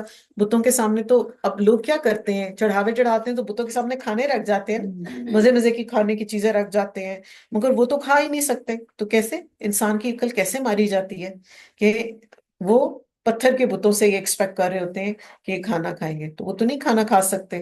تو کیا کیا ہے انہوں نے، ان کو سب کو توڑ دیا بتوں کو، اور کیا کیا، جو کلہاڑا تھا وہ بڑے بت کے پاس رکھ دیا۔ تو وہ متوجہ ہوئے طرف اس کے تیز دوڑتے ہوئے کہا، کیا تم عبادت کرتے ہو ان کی جنہیں تم تراشتے ہو؟ اور اللہ نے پیدا کیا تمہیں اور اسے جو تم کرتے ہو؟ انہوں نے کہا، بناؤ اس کے لیے ایک عمارت، پھر ڈالو اس میں دہکتی ہوئی آگ۔ تو انہوں نے ارادہ کیا ساتھ اس کے چال چلنے کا، تو کر دیا ہم نے انہیں سب سے نچلا۔ تو جس کے ساتھ اللہ کی مدد آ جائے اس کو کون کچھ کہہ سکتا ہے؟ اور اس نے کہا، بے شک میں جانے والا ہوں طرف اپنے رب کے، ان قریب وہ رہنمائی کرے گا میری۔ اے میرے رب، عطا کر مجھے صالحین میں سے۔ تو خوشخبری دے دی ہم نے اسے ایک لڑکے کی جو بردبار تھا۔ تو دعا قبول ہوئی ابراہیم علیہ السلام کی، اور اللہ سبحانہ تعالیٰ نے انہیں اسماعیل علیہ السلام عطا کیے۔ اور آپ نے کیا ارادہ کیا کہ اب وہ ہجرت کریں گے، اپنی بیوی سارہ علیہ السلام اور اپنے بھتیجے لوط علیہ السلام کو بھی اپنے ساتھ لے لیا انہوں نے۔ پھر جب وہ پہنچا ساتھ اس کے دوڑ دھوپ کو، کہا، اے میرے بیٹے، بے شک میں نے دیکھا خواب میں کہ میں ذبح کر رہا ہوں تجھے، ایک آزمائش سے نکلے ہیں تو چند سالوں میں ہی دوسری آزمائش، ٹیسٹ آ پڑا، اور اتنا بڑی آزمائش۔ تو دیکھ کیا ہے تیری رائے؟ اس نے کہا، اے میرے ابا جان، کر ڈالیے جو آپ حکم دیے گئے ہیں، ضرور آپ پائیں گے مجھے، اگر کہا اللہ نے صبر کرنے والوں میں سے۔ کیسی اولاد، کیسا صبر، اور کیسی گرومنگ! اور ابھی یہ کس ایج کے بچے ہیں؟ 11 12 13، اس ایج گروپ کے بچے، کوئی بڑے ایڈلٹ کی بات نہیں ہو رہی۔ تو جب ابراہیم علیہ السلام کے بارے میں آتا ہے کہ جب وہ نکلے تھے تو ان کو ایک بادشاہ ملا تھا۔ وہ بادشاہ کیا کرتا تھا کہ ہر مسافر کے ساتھ جو خاتون ہوتی تھی اس کو کیپچر کر لیتا تھا۔ تو اللہ سبحانہ تعالیٰ کی خاص مدد سے اللہ پاک نے حضرت سارہ کو بچا لیا تھا۔ تو انہوں نے، اس بادشاہ نے کیا کیا تھا کہ ایک کنیز انہیں دے دی تھی جن کا نام حضرت حاجرہ ہے۔ انہی سے پھر حضرت اسماعیل پیدا ہوئے۔ اور پھر انہوں نے obviously ان سے جب نکاح کر لیا تو اب دونوں بیویاں کٹھی نہیں رہتی تھی، ایک الگ ہو گئی اور دوسری الگ ہو گئی۔ تو پھر اس کے بعد یہ بعض روایات میں آتا ہے کہ وہ ٹریول کرتے تھے براق کے تھرو۔ تو بڑھاپے کی اولاد ویسے بھی انسان کو بہت عزیز ہوتی ہے، ایسا ہوتا ہے نا، انسان کا دل ہوتا ہے کہ بس اس کو ہر وہ گود اٹھائے رکھے، اس کو پیار کرتا رہے، اس کی ٹیک کیئر کرے، مگر ایک بہت بڑا امتحان آ گیا ان کے لیے، بہت بڑا ٹیسٹ آ گیا۔ اور پھر ان کو کیسے پتا چلا تھا؟ یہ خواب، اور انبیاء علیہ السلام کے خواب بھی جو ہے وہ وہی ہوتے ہیں۔ اب یہ عام انسان ایسا خواب دیکھ کر ایسا ایکشن نہیں لے گا، کیونکہ اکثر دیکھنے میں آتا ہے نا، لوگ پیروں فقیروں والے چکروں میں اس طرح کی بات کرتے ہیں کہ جی ہمیں یہ خواب آیا ہے کہ تم اس طرح کرو گے، اور وہ کر جاتے ہیں، اور پھر بعد میں بچوں کو مار دیتے ہیں۔ اکثر اس طرح کی سٹوریز آپ نیٹ پر سن رہے ہوتے ہیں۔ پھر جب وہ دونوں مطیع ہو گئے اور اس نے لٹا دیا اسے پیشانی کے بل، تو پکارا ہم نے اسے، یا ابراہیم، اے ابراہیم، تحقیق سچ کر دکھایا تو نے خواب کو، بے شک ہم اسی طرح ہم بدلہ دیتے ہیں محسنین کو۔ روایات میں آتا ہے کہ انہیں لٹا لیا تھا، اور اسماعیل علیہ السلام نے کہا کہ آپ ایسا کریں، میری یہ شرٹ لے لیں، اپنی آنکھوں پہ باندھ لیں، کیونکہ بینگ اے فادر آپ کے لیے مشکل ہوگا اس سین کو دیکھنا۔ تو انہوں نے کیا کیا، ابھی یہ ساری باتیں کر کے اس کو فزیکلی کر چک رہے تھے، یعنی کہ اباؤٹ ٹو ڈو تھے، ایسا نہیں تھا کہ شروع میں ہی آواز آ گئی اور وہ جانور ان کے لیے پریزنٹ کر دیا گیا، اپنی طرف سے وہ کر چکے ہوئے تھے آنکھیں بند کر کے۔ تو کیا ہوا؟ بے شک یہ البتہ آزمائش تھی کھلم کھلی، بہت بڑی بہت بڑی، اور فدیہ دے دیا ہم نے اس کو ساتھ ایک عظیم قربانی کے، بہت بڑی، تو باقی رکھا ہم نے اس پر ذکر خیر بعد والوں میں۔ تو کیا ہوا تھا؟ سفید رنگ کا ایک دبا کھڑا ہو گیا تھا، اور یہی سنت ابراہیم ہے جس کو اب تک اور قیامت تک کے تمام مسلمان جو ہے وہ فالو کرتے ہوئے آئیں گے۔ سلام ہے ابراہیم علیہ السلام پر، اسی طرح ہم بدلہ دیتے ہیں احسان کرنے والوں پر، بے شک وہ ہمارے بندوں میں سے تھا جو کہ مومن ہے۔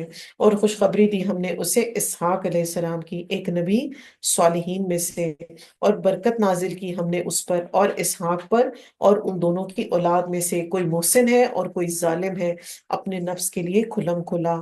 تو دونوں بیٹوں نے، پھر اللہ پاک نے ان میں سے اولاد دی، اسماعیل علیہ السلام عرب، اور اسحاق علیہ السلام بنی اسرائیل میں آ گئے۔ تو اس سے ہمیں یہ پتہ چلتا ہے کہ ضروری نہیں ہوتا کہ انبیاء علیہ السلام کی اولاد ہو تو سب کے سب نیک ہو۔ جیسے نوح علیہ السلام کا بیٹا، اتنا نیک فادر، مگر بیٹے کی کیا حرکتیں تھیں وہ ہم جانتے ہیں۔ تو اللہ کے نبی اور اللہ کے بندوں کے گھروں میں بھی کئی دفعہ فاجر لوگ پیدا ہو جایا کرتے ہیں۔ تو کرنے کا کیا کام ہے کہ کسی ایک اسپیسیفک نیک گھرانے میں پیدا ہونے سے انسان کی نجات نہیں ہوگی۔ ایمان اور عمل صالح اللہ کے پاس کرائٹیریا ہے۔ اور البتہ تحقیق احسان کیا ہم نے موسیٰ علیہ السلام اور ہارون علیہ السلام پر، نجات دی ہم نے ان دونوں کو اور ان دونوں کی قوم کو ایک بہت بڑی مصیبت سے، مدد کی ہم نے ان کی، پھر ہو گئے وہی غالب، دی ہم نے ان دونوں کو کتاب واضح، اور ہدایت دی ہم نے ان دونوں کو سیدھے رستے کی طرف، باقی رکھا ہم نے ان دونوں پر ذکر خیر بعد والوں میں، سلام ہو اوپر موسیٰ اور ہارون علیہ السلام پر، یقیناً ہم اسی طرح بدلہ دیتے ہیں محسنین کو، بے شک وہ دونوں ہمارے بندوں میں سے تھے جو مومن ہیں۔ اور بے شک الیاس علیہ السلام البتہ رسولوں میں سے تھا، جب اس نے کہا اپنی قوم کے، کیا نہیں تم ڈرتے؟ تم پکارتے ہو بال کو، بال جو ہے وہ بت کا نام تھا، اور تم چھوڑ دیتے ہو اللہ کو جو کہ بہترین پیدا کرنے والا ہے، اللہ رب تمہارا اور رب تمہارے آباء و اجداد پہلوں کا۔ تو مشرق قوموں نے اپنے مختلف مختلف نام رکھے ہوئے تھے، لات، عزا، منات، تو اس طرح الیاس علیہ السلام کی قوم جو تھی اس نے نام رکھا ہوا تھا بال، جس کی وہ پوجا کرتے تھے، باقی رکھا ہم نے اس میں ذکر خیر بعد والوں میں، سلام ہو پر الیاس کے، بے شک ہم اسی طرح ہم بدلہ دیتے ہیں محسنین کو۔ اب یہ سارے وہ ہائی فائی پرسنالٹیز آ رہی ہیں جنہوں نے اللہ کی راہ میں شدید کوششیں، محنتیں کی ہیں اور آزمائشیں برداشت کی ہیں، تو ان سب پر اللہ سبحانہ وتعالیٰ کی طرف سے سلام پریزنٹ کیا جا رہا ہے ان سب کو۔ بے شک وہ ہمارے بندوں میں سے تھا جو مومن ہے، اور بے شک لوط علیہ السلام البتہ رسولوں میں سے تھا، جب نجات دی ہم نے اسے اور اس کے گھر والوں کو، سب کے سب کو، سوائے ایک بڑھیا کے جو کہ پیچھے رہ جانے والی تھی، یعنی ان کی وائف، پھر تباہ کر دیا ہم نے دوسروں کو، اور بے شک تم البتہ تم گزرتے ہو ان پر اس حال میں کہ وہ صبح کرنے والے ہوں، اور رات کو کیا بھلا نہیں تم عقل رکھتے؟ اور بے شک یونس علیہ السلام البتہ رسولوں میں سے تھے، جب وہ بھاگ کر گیا طرف کشتی بھری ہوئی کے، تو کرا ڈالا، پھر وہ ہو گیا ہار جانے والوں میں سے، تو لقمہ بنا لیا اس کو مچھلی نے، اور وہ ملامت زدہ تھا۔ پھر اگر نہ یہ ہوتا کہ وہ تسبیح پڑھنے والا، البتہ وہ ٹھہرا رہتا اس کے پیٹ میں قیامت کے دن تک، اتنی لمبا ٹیسٹ ہو جاتا، تو وہ کیا تھی تسبیح؟ لا الہ الا انت سبحانک انی کنت من الظالمین۔ آپ صلی اللہ علیہ وسلم نے فرمایا کہ جو شخص بھی اس تسبیح کے ساتھ دعا مانگے گا، اللہ سبحانہ تعالیٰ اس کی دعا ضرور قبول فرمائیں گے۔ تو آج کل اسپیسیفکلی اور عام روٹین میں بھی یہ تسبیح پڑھیں اور اس کے ساتھ اپنے لیے دعائیں مانگیں۔ تو اس کا بیک گراؤنڈ کیا تھا کہ یونس علیہ السلام نے اپنی قوم کو سمجھایا، انہوں نے ان کی بات نہ مانی، وہ جلدی میں وہاں سے نکل گئے اللہ کو پری انفارم کیے بغیر، پیچھے سے قوم نے توبہ کر لی۔ آپ کشتی میں بیٹھے، اور کیا ہوا؟ کشتی بھری ہوئی تھی، ڈوبنے لگی، لوگوں نے کہا کہ اب قرآن نکالا جائے گا، ان میں سے کچھ لوگوں کو ہمیں پھینکنا پڑے گا، اور پھر کیا ہوا؟ اس میں آپ کا نام 3 بار نکلا، اور پھر آپ کو سمندر میں ڈال دیا گیا، اور پھر اس کے بعد کیا ہوا کہ آپ کو مچھلی نے نکل لیا۔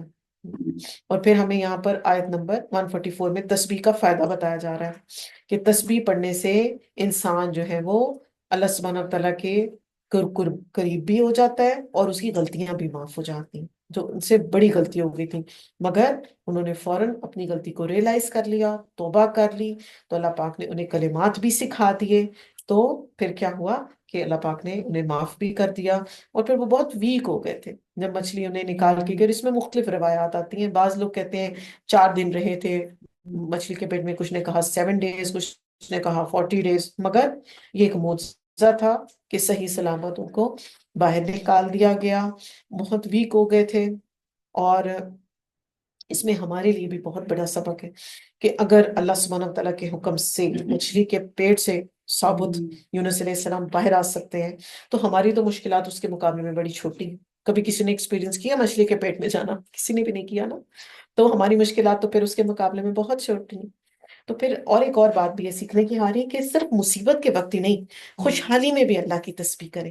اور اس کے بارے میں کہتے ہیں کہ جب ایک کوئی انسان مشکل میں صرف تسبیح کرتا ہے نا، تو فرشتے کہتے ہیں کہ یہ کون سا، یہ کوئی اجنبی سی آواز لگ رہی ہے جو آج پکار رہی ہے۔ کیونکہ عام دنوں میں جو تسبیح نہیں کرتا اس کی تو ہمارا جو ہم ذکر اذکار کرتے ہیں نا، اس کے بارے میں آتا ہے کہ یہ اوپر چڑھتے ہیں آسمانوں پہ، اور یہ عرش کے ارد گرد ان کی آواز ایسی ہوتی ہے جیسے مکھی کی بنبناہٹ ہے، تو اس میں ہر بندے کی آواز ریکگنائز ہوتی ہے۔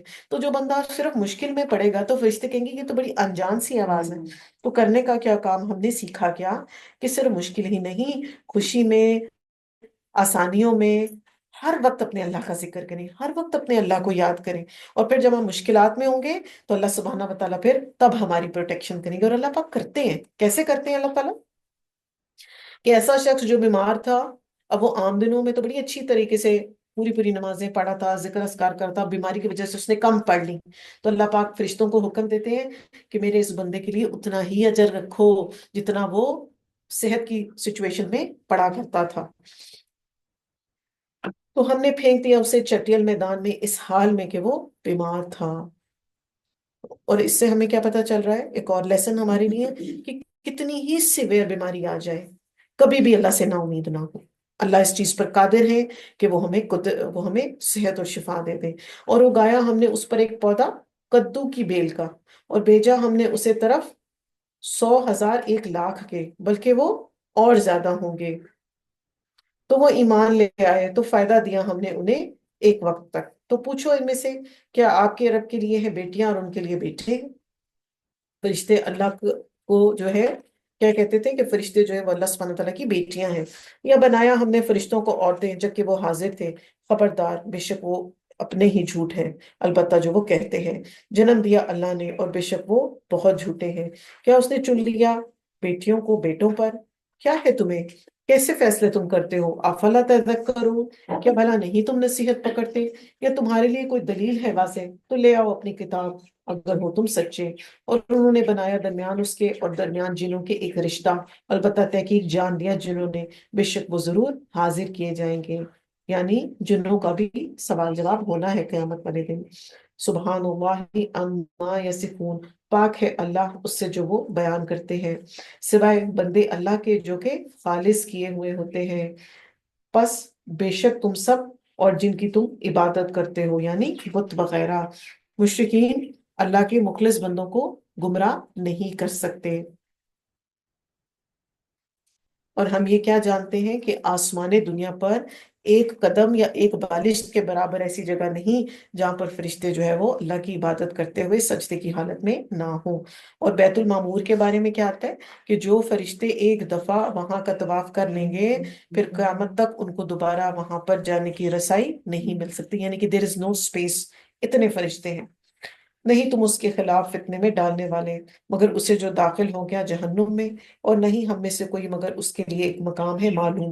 اور بے شک ہم البتہ صف باندھنے والے ہیں، اور بے شک ہم ہی تسبیح کرنے والے ہیں۔ اور بے شک تھے وہ البتہ وہ کہتے، اگر یہ کہ ہوتی ہمارے پاس نصیحت پہلوں میں سے، البتہ ہوتے ہم بندے اللہ کے جو خالص کیے ہوئے ہیں، تو انہوں نے کفر کیا ساتھ اس کے، تو ان قریب وہ جان لیں گے۔ اور البتہ ہے کہ پہلے گزر چکی بات ہماری ہمارے بندوں کے لیے جو کہ بھیجے ہوئے ہیں، البتہ وہی مدد کیے جائیں گے۔ اور بے شک لشکر ہمارا البتہ وہی ہے غالب آنے والا۔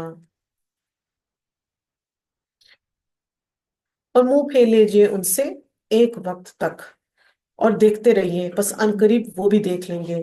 کیا بھلا ہمارے عذاب کو وہ جلدی مانگتے ہیں؟ پھر جب وہ اترے گا ان کے صحن میں تو وہ بری ہوگی صبح ڈرائے جانے والوں کے لیے۔ وَتَوَلَّ عَنْهُمْ حَتَّى حِينٍ، تو منہ پھیر لیجئے ان سے ایک وقت تک، ان کو اگنور کر لیجئے۔ آپ صلی اللہ علیہ وسلم کو تسلی کروائی جا رہی ہے۔ وَأَبْصِرْ، اور دیکھتے رہیے، فَسَوْفَ، تو ان قریب، يُبْصِرُونَ، وہ بھی دیکھیں گے۔ سبحان ربک رب العزت عما یصفون وسلام علی المرسلین والحمد للہ رب العالمین۔ پاک ہے رب آپ کا، رب عزتوں والا، اس سے جو وہ بیان کرتے ہیں، اور سلام ہے سب رسولوں پر، اور سب تعریف اللہ ہی کے لیے ہے جو رب ہے تمام جہانوں کا۔ سورہ صاد۔ بسم اللہ الرحمن الرحیم، صاد حروف مقطعات، والقرآنی قسم ہے قرآن کی، ذی ذکر نصیحت والوں کے لیے، بلکہ وہ لوگ جنہوں نے کفر کیا، تکبر اور مخالفت میں ہیں، تو قرآن کے ذریعے نصیحت ہم تک پہنچائی جاتی ہے، جو کہ ہماری دنیا اور ہماری آخرت دونوں کے لیے فائدہ مند ہے، شرف بھی ہے اس میں، مرتبہ بھی ہے، جو قرآن پر کو پڑھتا ہے اور اس پر عمل کرتا ہے۔ قرآن سے جو شخص بھی جڑ جاتا ہے نا، وہ معزز ہو جاتا ہے۔ اب دیکھتے ہیں وہی لے کر اترے جبرائیل علیہ السلام، تو وہ فرشتوں کے سردار ٹھہرائے، پھر آپ صلی اللہ علیہ وسلم پر اترا ہے تو آپ صلی اللہ علیہ وسلم خاتم النبیین، بیسٹ آف دا کریشن، پھر جس جس کے دل پر یہ اترتا جاتا ہے وہ معزز ہو جاتا ہے اور وہ مقرب ہو جاتا ہے۔ کتنی ہی ہلاک کرنی ان سے پہلے امتیں، اور انہوں نے پکارا اور نہ تھے اس میں کوئی جائے پناہ ان کے لیے، اور انہوں نے تعجب کیا کہ آیا ان کے پاس ایک ڈرانے والا انہی میں سے، کہا کافروں نے یہ جادوگر ہے سخت جھوٹا، کیا اس نے بنا لیا بہت سے الہوں کو الہ ایک ہی، بے شک وہ البتہ ایک چیز ہے بہت عجیب، اور چل دیے سردار ان میں سے کہ چلو اور جمے رہو اپنے الہوں پر، بے شک یہ البتہ ایک چیز ہے جو ارادہ کی جا رہی ہے، نہیں سنی ہم نے یہ بات ملت میں پچھلی، اور نہیں مگر یہ من گھڑت، کیا نازل کی گئی اس پر نصیحت ہمارے درمیان سے، بلکہ وہ شک میں ہے میری نصیحت سے، بلکہ ابھی تک نہیں انہوں نے چکھا میرا عذاب۔ تو کفار کا اعتراض جو ہے وہ ان پر تھا کہ کیوں یہ کتاب ایسے اتری ہے، کیوں آپ صلی اللہ علیہ وسلم پر اتری ہے، اور ہر بات میں جو ہے وہ اپنی تعویلیں خود کو پیش کرتے تھے، ہر چیز پر اعتراض کرتے تھے۔ کیا اس کے پاس خزانے ہیں رحمت کے، آپ کے رب کے، جو بڑا زبردست بہت عطا کرنے والا ہے، یا اس کے لیے بادشاہت ہے آسمان اور زمین کی اور جو درمیان ہے ان دونوں کے، بس چاہیے کہ وہ چڑھ جائیں آسمان کے راستوں پر، ایک لشکر حقیر سا اسی جگہ شکست کھانے والا ہے گروہوں میں سے، جھٹلایا ان سے پہلے قوم نوح اور عاد اور فرعون، میخوں والوں نے۔ میخوں والا اسے کیوں کہتے تھے؟ کیونکہ وہ بہت، جب بھی جنگ و جدل کے لیے نکلتا تھا اور ایکسپیڈیشنز پہ نکلتا تھا تو وہ کیا کرتا تھا، اپنے جو ہے وہ جو اس کے ٹینٹس ہوتے تھے وہ وہاں پر گاڑتا تھا، تو اس لیے اس کو میخوں والا بھی کہتے ہیں، اور اس کے علاوہ بھی وہ سزا بھی دیا کرتا تھا، جیسے حضرت آسیہ کے ساتھ اس نے ایسا کیا تھا نا علیہ السلام، کہ ان کے ہاتھ جو ہے وہ نیلز کے ساتھ جو ہے وہ دیوار میں گڑوا دیے تھے اس نے۔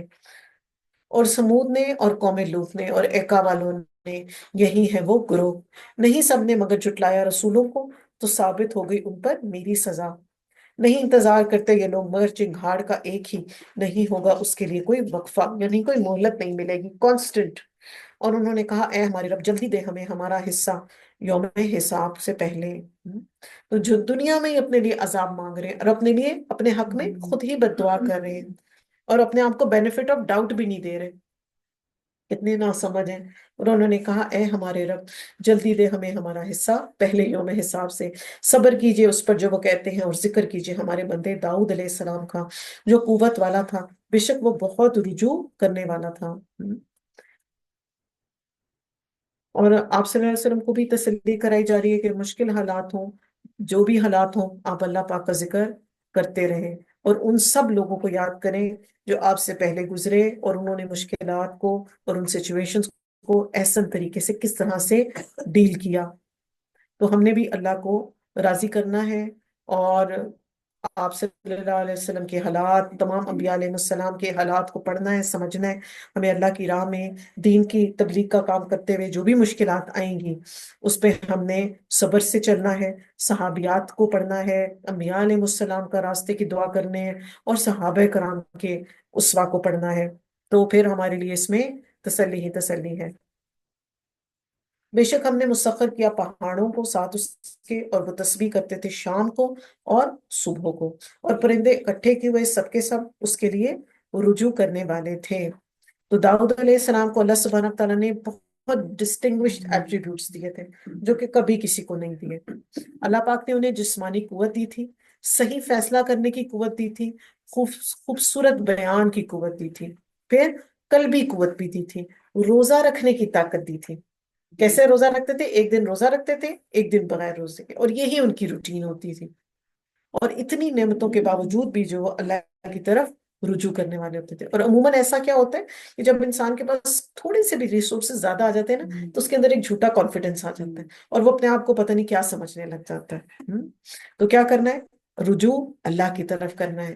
جو بھی صلاحیات ہمیں ملی ہیں، جو بھی ہمارے پاس ایٹریبیوٹس ہیں، چاہے وہ علم ہے، حکمت ہے، مال ہے، دولت ہے، اولاد ہے، یہ سب اللہ کی دین ہے.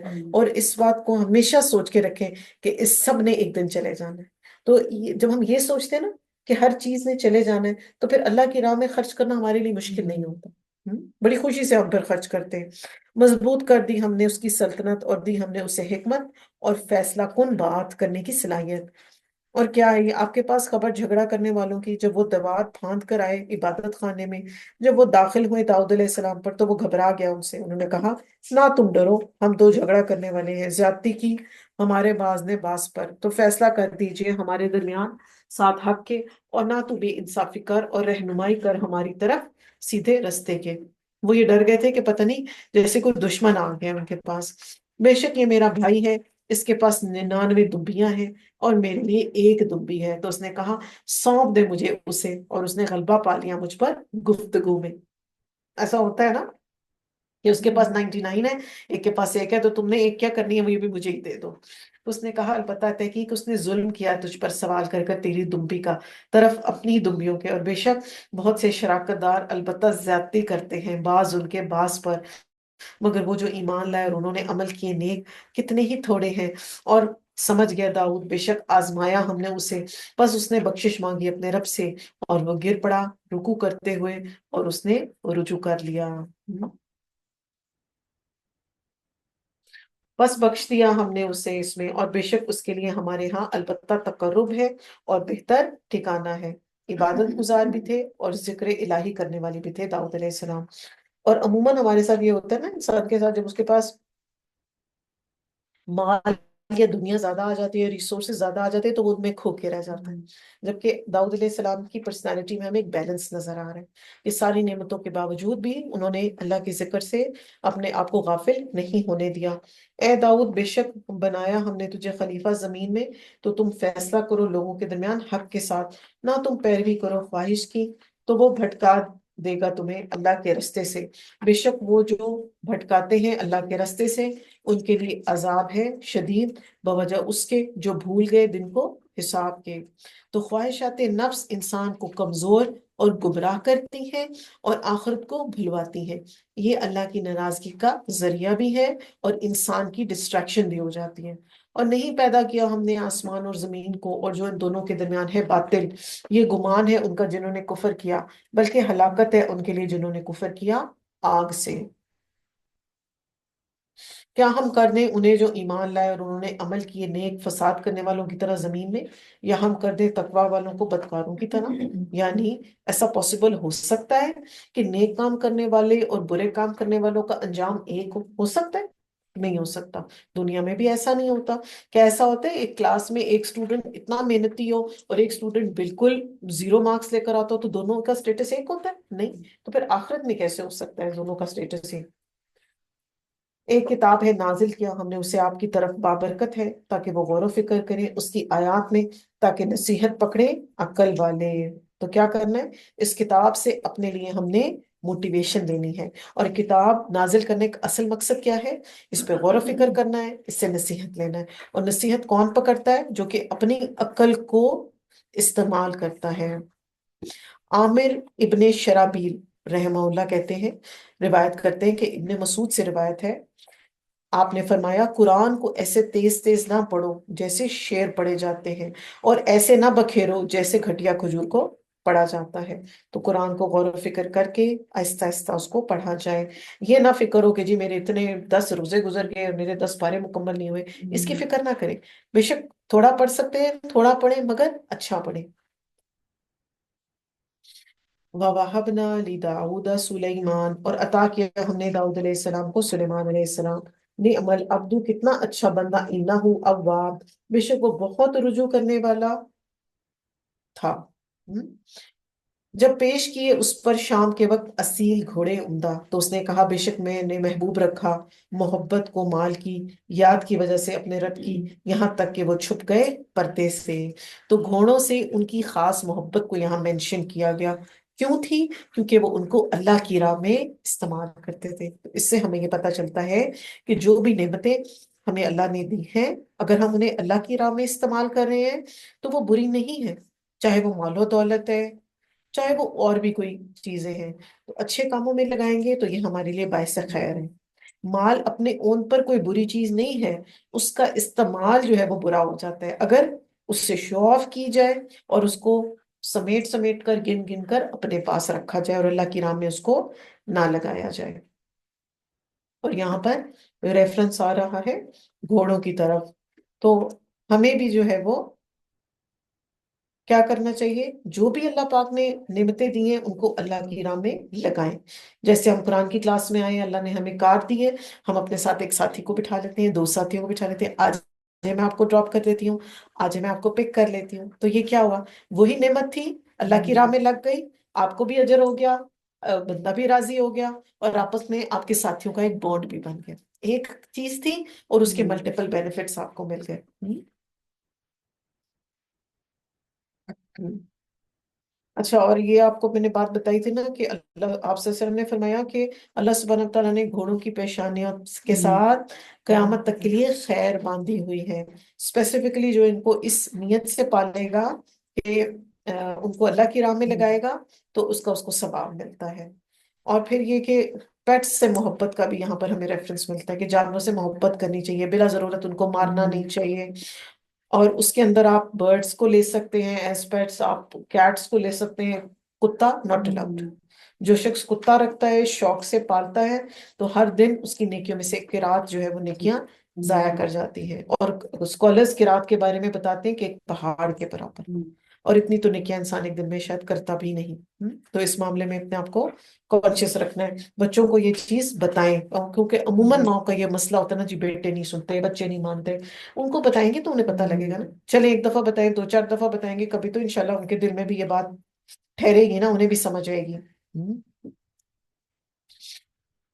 پھیر لاؤ انہیں مجھ پر، تو لگا ہاتھ پھیرنے ان پر، پنڈلیوں پر اور گردنوں پر۔ البتہ تحقیق آزمایا ہم نے سلیمان علیہ السلام کو اور ڈال دیا اس کی کرسی پر ایک جسم، پھر اس نے رجوع کیا۔ تو اس سے پتہ چلتا ہے کہ انشاءاللہ کہنا بھی بے حد ضروری ہے۔ ہوا یہ تھا کہ یہ اسرائیلی روایات میں آتا ہے کہ ان کی 70 سے 100 بیویاں آتی ہیں نا سلیمان علیہ السلام کی، تو انہوں نے یہ ارادہ کیا تھا کہ میں سب بیویوں کے پاس ایک دفعہ جاؤں گا اور سب میں سے مجھے بیٹے پیدا ہوں۔ انہوں نے انشاءاللہ نہیں کہا، تو کیا ہوا؟ اس کا رزلٹ کیا نکلا کہ اللہ سبحانہ تعالیٰ نے انہیں صرف ایک اولاد دی، اور وہ بھی انکمپلیٹ، یہاں پر جس کا ریفرنس آ رہا ہے ایک جسم۔ اب یہ اسرائیلی روایات کے اندر آتا ہے۔ اور پھر کیا ہوا؟ انہوں نے اس بات پر اللہ سے پھر توبہ کر لی کہ مجھ سے یہ غلطی ہوئی ہے جو میں نے یہ ایکشن لیا یا ایسی بات کہی۔ تو اس نے کہا رب اغفر لی، اے میرے رب بخش دے مجھے، وہب لی اور عطا کر مجھے، ملکن ایسی بادشاہت، لا ینبغی نہ حاصل ہو، لأحد من بعدی کسی ایک کو میرے بعد، انک انت الوہاب کہ بے شک تو بہت عطا کرنے والا ہے۔ تو انہوں نے ایسی بادشاہت مانگی تاکہ اس کا مقصد کیا تھا؟ دین کا غلبہ ہو۔ اور پھر ایسی بادشاہت مانگی جو قیامت تک دوبارہ کسی کو نہ ملے، اور ہم یہ جانتے ہیں کہ ایسی ایڈوانسڈ جو ہے کسی کو اللہ سبحانہ تعالیٰ نے نہیں دیا جو اللہ سبحانہ تعالیٰ نے سلیمان علیہ السلام کو دیا تھا۔ تو مسخر کیا ہم نے اس کے لیے ہوا کو جو چلتی تھی اس کے حکم سے، نرمی سے، جہاں وہ پہنچنا چاہتا تھا، یعنی جہاں وہ جانا چاہتے تھے ہوا کو کہہ دیتے تھے، وہ ان کو وہاں لے جاتی تھی۔ اور سرکش جنوں کو، ہر طرح کے معمار اور غوطہ خور، یعنی کہ بڑا بڑا کنسٹرکشن ورکرز جو تھے وہ ان کے پاس سرکش جن تھے، اور کچھ دوسرے جو کہ جکڑے ہوئے ہوتے تھے بیڑیوں میں۔ یہ ہے بخشش ہماری، بس احسان کر یا روک لے بغیر حساب کے، اور بے شک اس کے لیے ہمارے پاس البتہ تکرم ہے اور بہترین ٹھکانہ ہے۔ تو دنیاوی بادشاہت نو ڈاؤٹ بہت بینیفیشل ہے، مگر جو بھی اللہ سبحانہ تعالیٰ نے پروویژنس دی ہیں اس کے ساتھ اپنی نیت خالص رکھیں، دل میں اللہ کی محبت ہو، اور جو بھی اللہ نے دیا ہے اس کو اللہ کی راہ میں، اللہ کے کاموں میں لگا لیں گے تو یہ ہمارے لیے باعث اجر ہو جائے گی۔ اس لیے قرآن میں ہمیں دعا بھی سکھائی جاتی ہے نا، ربنا آتنا فی الدنیا، پہلے دنیا مانگ رہے ہیں کیونکہ ہم نے اس میں رہنا ہے، ہمیں اس کی ریسورسز چاہیے ہیں۔ اور ذکر کیجئے ہمارے بندے ایوب کا، جب اس نے پکارا اپنے رب کو، بے شک مجھے پہنچائی شیطان نے تکلیف اور عذاب۔ یہاں پر اگلا قصہ یوسف ایوب علیہ السلام کا آزمائش کا آ رہا ہے۔ نصب کہتے ہیں تھکاوٹ کو، اور عذاب کا ریفرنس ہے بیماری کی طرف۔ تو ہر خیر کو ہم ریلیٹ کرتے ہیں اللہ سبحانہ تعالیٰ کی طرف، اور ہر شر کو شیطان کی طرف، یا اپنے ہاتھوں کی کمائی ہوتی ہے انسان کی۔ مارو پاؤں اپنا، یہ نہانے کا پانی ہے ٹھنڈا اور پینے کا بھی ہے۔ تو یہاں پر ان کا ٹریٹمنٹ کیا دیا گیا؟ ہم جانتے ہیں کہ ان کو ایک سکن ڈیزیز ہو گئی تھی، اور وہ 18 سال اس بیماری میں رہے تھے۔ تو یہاں پر اللہ سبحانہ تعالیٰ نے ان کو واٹر تھراپی ریکمینڈ کی ہے کہ آپ اس کو اپنے اوپر بھی ڈالیں اور اس کو پئیں بھی، اور عطا کیے ہم نے اسے اس کے گھر والے مانند اس کے ساتھ اس کے، بطور رحمت ہماری طرف سے، اور ایک نصیحت ہے عقل والوں کے لیے۔ تو 18 ایئرز اس بیماری میں رہے۔ پہلے مال اولاد گھر سب چلا گیا، مگر جب بیماری ختم ہوئی تو اللہ سبحانہ تعالیٰ نے تمام چیزیں واپس انہیں لوٹا دی۔ کیوں؟ انہیں صبر کیا اور انہوں نے اللہ کی طرف رجوع کیا، اور وہ کبھی بھی مایوس نہیں ہوئے۔ تو ہماری زندگیوں میں بھی جب کوئی مشکل وقت آ جائے تو مایوس نہیں ہونا، صبر کرنا ہے اور اللہ پر توکل کرنا ہے۔ اور لے لو اپنے ہاتھ سے تنکوں کا ایک مٹھا، پھر مارو ساتھ اس کے، اور نہ تم قسم توڑو۔ بے شک ہم نے اسے صابر، کتنا اچھا بندہ تھا، بے شک وہ رجوع کرنے والا تھا۔ اور ذکر کرو ہمارے بندوں میں ابراہیم علیہ السلام، اسحاق اور یعقوب علیہ السلام، جو ہاتھوں والے اور آنکھوں والے تھے، یعنی قوت والے بھی تھے، فزیکل اسٹرینتھ بھی تھی ان کے اندر، اور دین کی بصیرت بھی تھی۔ بے شک ہم نے خالص کر لیا انہیں ساتھ خاص صفت کے، جو یاد تھی اصل گھر کی، اور بے شک وہ ہمارے نزدیک البتہ چنے ہوئے لوگوں میں سے تھے جو نیک تھے، سب سے زیادہ آخرت کو یاد کرنے والے تھے۔ ذکر کیجئے اسماعیل، یسع، ذوالکفل علیہ السلام، وہ سب نیک لوگوں میں سے تھے۔ یہ ایک ذکر ہے، اور بے شک متقی لوگوں کے لیے البتہ اچھا ہے ٹھکانہ، باغات ہمیشگی کے، کھلے ہوں گے ان کے لیے دروازے۔ تو آپ صلی اللہ علیہ وسلم نے فرمایا ہے کہ ایک جو جنت ہے اس کے ایک دروازے کا ڈسٹنس ہے، وہ مکہ اور بصرہ کے درمیان جتنا ڈسٹنس ہے اتنا جنت کے ایک دروازے کی چوڑائی ہے۔ اور جنت کے مختلف دروازوں کے نام بھی ہیں نا، جیسے باب الریان ہے، باب السلام ہے، باب الجہاد ہے، باب الصدقہ ہے۔ تو جس کے اندر جو نیکی زیادہ ہوگی اس کو اس دروازے سے کال کی جائے گی۔ اور خواتین کے لیے کتنا بڑا پروویژن ہے کہ ان کو 4 5 چیزیں کہی گئی نا، اگر وہ ساری پہ فلفل کریں گی تو ان کو جنت کے 8 دروازوں سے آواز دی جائے گی۔ کہ کتنی بڑی آنر کی بات ہوگی، امیجن کریں اناؤنسمنٹ ہو رہی ہو، ادھر سے بھی آ جائیں، ادھر سے بھی آ جائیں، ادھر سے بھی آ جائیں۔ اللہ سبحانہ تعالیٰ ہمیں بھی ان لوگوں میں شامل کر لیجئے۔ تکیا لگائے ہوئے ہوں گے اس میں، اور وہ طلب کریں گے اس میں پھل بہت سے اور مشروبات، اور ان کے پاس نیچے نگاہیں رکھنے والی ہوں گی کم عمر، یہ ہے وہ جس کا تم وعدہ کیے جاتے ہو۔ تو یہاں پر دوبارہ مینشن کیا گیا نمبر 52 میں کہ ان کی نگاہیں نیچے رہنے والی ہوں گی، یعنی نیچے نگاہ رکھنے کا مطلب یہ ہے کہ وہ بری چیزوں کو دیکھنے والی نہیں ہوں گی۔ تو دنیا میں بھی اپنی آنکھوں کو بری چیزوں کو دیکھنے سے بچانے کی ضرورت ہے ہم سب کو۔ یہ ہے جس کا تم وعدہ دیے جاتے ہو دن کے حساب کے، اور بے شک یہ البتہ رزق ہمارا نہیں ہے اس کو کبھی بھی ختم ہونا، فار ایور کا رزق یہ ہے بدلہ، اور بے شک سرکش لوگوں کے لیے البتہ برا ٹھکانہ ہے، جہنم ہے وہ اس میں جلیں گے، تو بہت برا ٹھکانہ ہے، اور یہ ہے بدلہ۔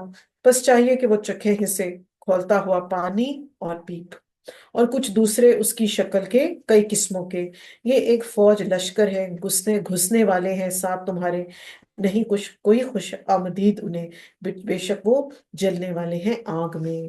تو جیسے جنتوں میں نعمتوں کی ویرائٹی ہے، بالکل اسی طرح جہنم میں عذابوں کی ویرائٹی ہے۔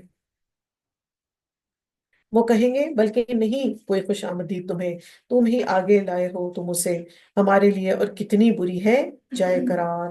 وہ کہیں گے اے ہمارے رب جو آگے لایا ہمارے، یہ پس زیادہ دے اسے عذاب کئی گنا آگ کا، یعنی وہ کیا کہیں گے کہ جس نے ہمیں سیدھے رستے سے ڈسٹریکٹ کیا اس کو اللہ پاک ڈبل سزا دے۔ تو وہ کہیں گے کیا ہے ہمارے لیے، نہیں ہم دیکھتے کچھ لوگوں کو جو جنہیں ہم شمار کرتے تھے شریر، تو کیا بنا لیا ہم نے ان کو مذاق، یا کج ہو گئی ان سے نگاہیں؟ بے شک یہ البتہ حق ہے باہم جھگڑنا آگوانوں کا، تو یہ باتیں آپس میں وہ وہاں پر ضرور ڈسکشنز کریں گے۔ تو کہہ دیجئے بے شک میں ڈرانے والا ہوں، اور نہیں کوئی الہ برحق سوائے اللہ کے جو ایک ہے، بہت زبردست ہے۔ رب السماوات والارض وما بینہما العزیز الغفار، رب ہے آسمانوں اور زمین کا اور جو کچھ ان دونوں کے درمیان ہے، بہت زبردست، بہت بخشنے والا۔ کہہ دیجئے وہ ایک خبر ہے بہت بڑی، تم اس سے اعراض کرنے والے ہو، نہیں ہے مجھے کوئی علم مقرب فرشتوں کا جب وہ جھگڑتے ہیں، نہیں وہی کی جاتی میری طرف، مگر یہ کہ میں تو ڈرانے والا ہوں کھلم کھلا۔ تو آپ کو اتنا ہی معلوم ہوتا ہے جتنا اللہ سبحانہ وتعالیٰ وحی کے تھرو آپ کو بتا دیتے ہیں۔ جب فرمایا آپ کے رب نے فرشتوں سے، بے شک میں پیدا کرنے والا ہوں ایک انسان کو مٹی سے، پھر جب درست کر دوں میں اسے اور پھونک دوں اس میں اپنی روح سے، تو تم گر پڑنا اس کے لیے سجدہ کرتے ہوئے۔ تو انسان کے شرف کے لیے کیا کہا گیا؟ اللہ نے اس کی روح کو اپنے سے ایسوسیٹ کیا ہے۔ سجدہ کیا فرشتوں نے ان سب نے اکٹھے سوائے ابلیس کے، اس نے تکبر کیا اور وہ کافروں میں سے ہو گیا۔ فرمایا اے ابلیس، کس چیز نے روکا تجھے اس سے کہ تو سجدہ کرے اس کو جس کو میں نے پیدا کیا ہے اپنے ہی ہاتھوں سے؟ کیا تکبر کیا تو نے، یا تھا تو بلند مرتبہ لوگوں میں سے؟ قولا، اس نے کہا انا خیر منہ، میں اس سے بہتر ہوں، خلقتنی من نار و خلقتہ من طین، پیدا کیا مجھے آگ سے اور پیدا کیا اس کو مٹی سے۔ فرمایا نکل جا اس سے، بے شک تو مردود ہے۔ تو شیطان کی یہ غلط فہمی تھی کہ آگ جو ہے وہ سپیریئر ہے، اور بے شک تجھ پر لعنت ہے میری قیامت کے دن تک۔ اس نے کہا اے میرے رب مہلت دے مجھے اس دن تک جب یہ سب اٹھائے جائیں گے۔ فرمایا پس بے شک تو مہلت دیے جانے والوں میں سے ہے اس دن تک جس کا وقت معلوم ہے۔ اس نے کہا پس قسم ہے تیری عزت کی، البتہ میں ضرور گمراہ کروں گا سب کے سب کو، سوائے تیرے بندوں کے جو کہ مخلصین، جو خالص ہوں گے۔ اس سے ہمیں پتہ چلتا ہے خالص جو لوگ ہیں نا اللہ کے ساتھ، جو مخلص ہیں، جن کی نیت میں اخلاص ہے، جو ڈیڈیکیٹڈ ہے اللہ سبحانہ تعالیٰ کی طرف، ان کو یہ ڈسٹریکٹ نہیں کر سکتا۔ فرمایا پس حق ہے اور حق ہی میں کہتا ہوں، البتہ میں ضرور بھر دوں گا جہنم کو تجھ سے اور ان سے جو تیری پیروی کریں گے سب کے سب کو۔ کہہ دیجئے نہیں میں مانگتا تم پر اس پر کوئی اجر، اور نہیں میں تکلف کرنے والوں میں سے، نہیں ہے وہ مگر ایک نصیحت تمام جہان والوں کے لیے، البتہ تم ضرور جان لو گے خبر اس کی بعد ایک وقت کے۔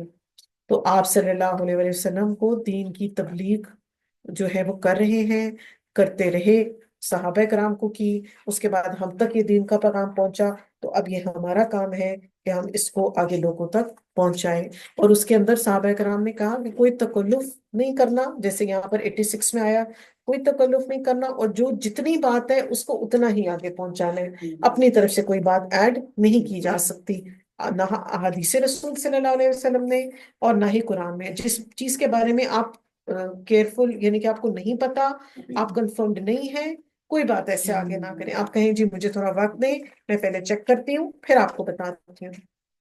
سورہ زمر، بسم اللہ الرحمن الرحیم، تنزیل الکتاب من اللہ العزیز الحکیم، نازل کرنا ہے کتاب کا اللہ کی طرف سے جو بہت زبردست خوب حکمت والا ہے۔ بے شک ہم نازل کیا ہم نے اس کو آپ کی طرف کتاب کو ساتھ حق کے، تو عبادت کیجئے اللہ کی مخلص کرتے ہوئے اس کے لیے دین کو۔ تو دین کا معنی کیا ہے؟ عبادت پلس اطاعت، ایمان، اسلام اور ہدایت۔ جیسے کہ ہمیں حدیث جبریل، ایک طویل حدیث ہے، اس کے تھرو پتہ چلتا ہے۔ خبردار اللہ ہی کے لیے ہے دین خالص، وہ جنہوں نے بنا رکھے ہیں اس کے سوا سرپرست، نہیں ہم عبادت کر کے ان کی مگر تاکہ وہ قریب کر دے ہمیں طرف اللہ کے قریب کرنا، بے شک اللہ وہ فیصلہ کرے گا ان کے درمیان اس سے جو وہ اس میں اختلاف کرتے ہیں، بے شک اللہ نہیں ہدایت دیتا اسے جو کاذب کفار ہوتا ہے، یعنی جھوٹا ہوتا ہے اور بہت ناشکرا ہوتا ہے۔ جھوٹا بھی کیسا؟ سپرلیٹو ڈگری آئی ہے یہاں پر، یعنی بہت زیادہ جھوٹ بولنے والا۔ اگر چاہتا اللہ کہ وہ بنا لے اولاد، البتہ وہ چن لیتا اس میں سے جو وہ پیدا کرتا، جو وہ چاہتا۔ پاک ہے وہ اللہ، ایک ہے بہت زبردست، اس نے پیدا کیا آسمانوں اور زمین کو ساتھ حق کے، وہ لپیٹتا ہے رات کو دن پر، اور لپیٹتا ہے دن کو رات پر، اور اس نے مسخر کر رکھا ہے سورج اور چاند کو، ہر ایک چل رہا ہے ایک وقت کے لیے مقرر، خبردار وہی ہے بہت زبردست، بہت بخشنے والا۔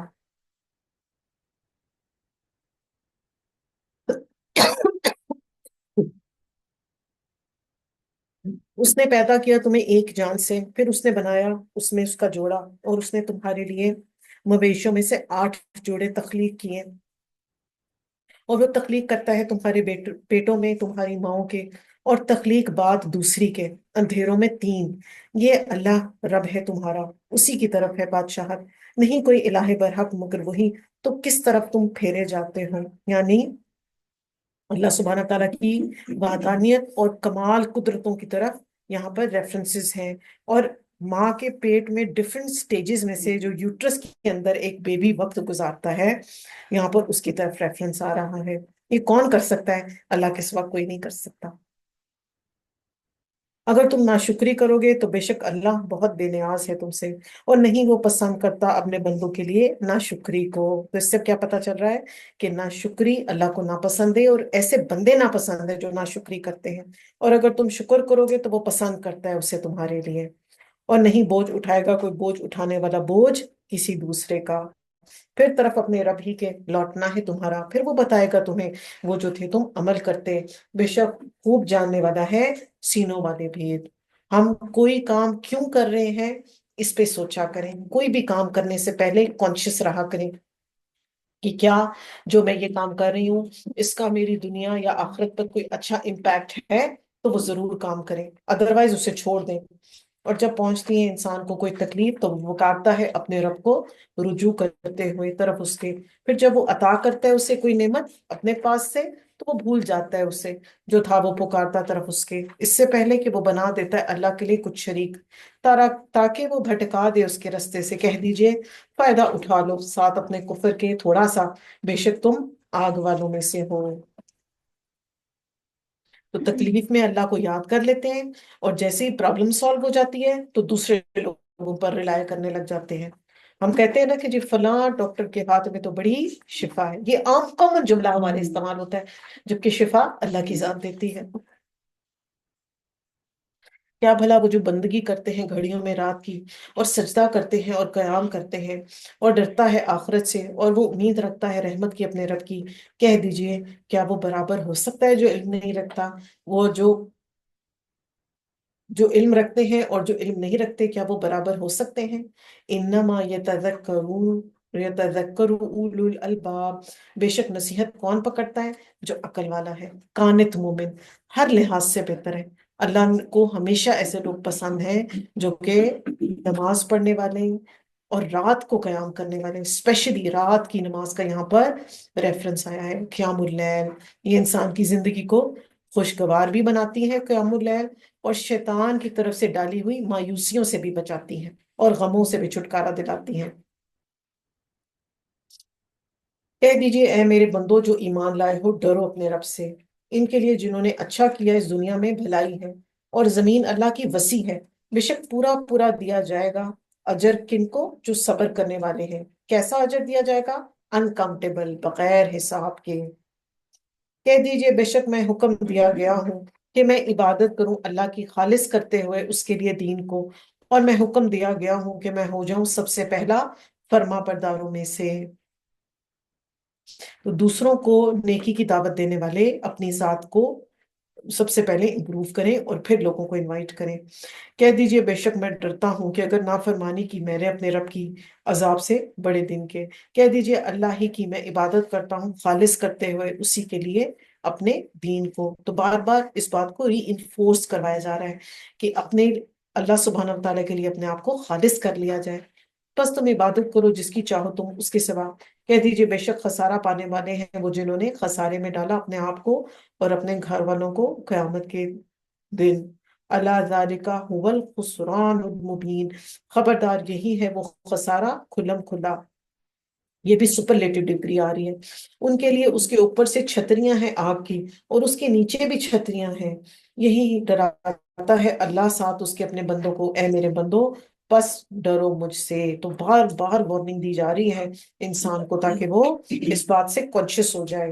اور وہ جنہوں نے اجتناب کیا طاغوت سے، یعنی طاغوت کی بات نہیں مانی، شیطان کے وسوسوں کو پہ کان نہیں دھرے کہ وہ عبادت کریں گے اس کی اور رجوع کیا اللہ کی طرف، ان کے لیے خوشخبری ہے. بس خوشخبری دے دیجئے میرے بندوں کو.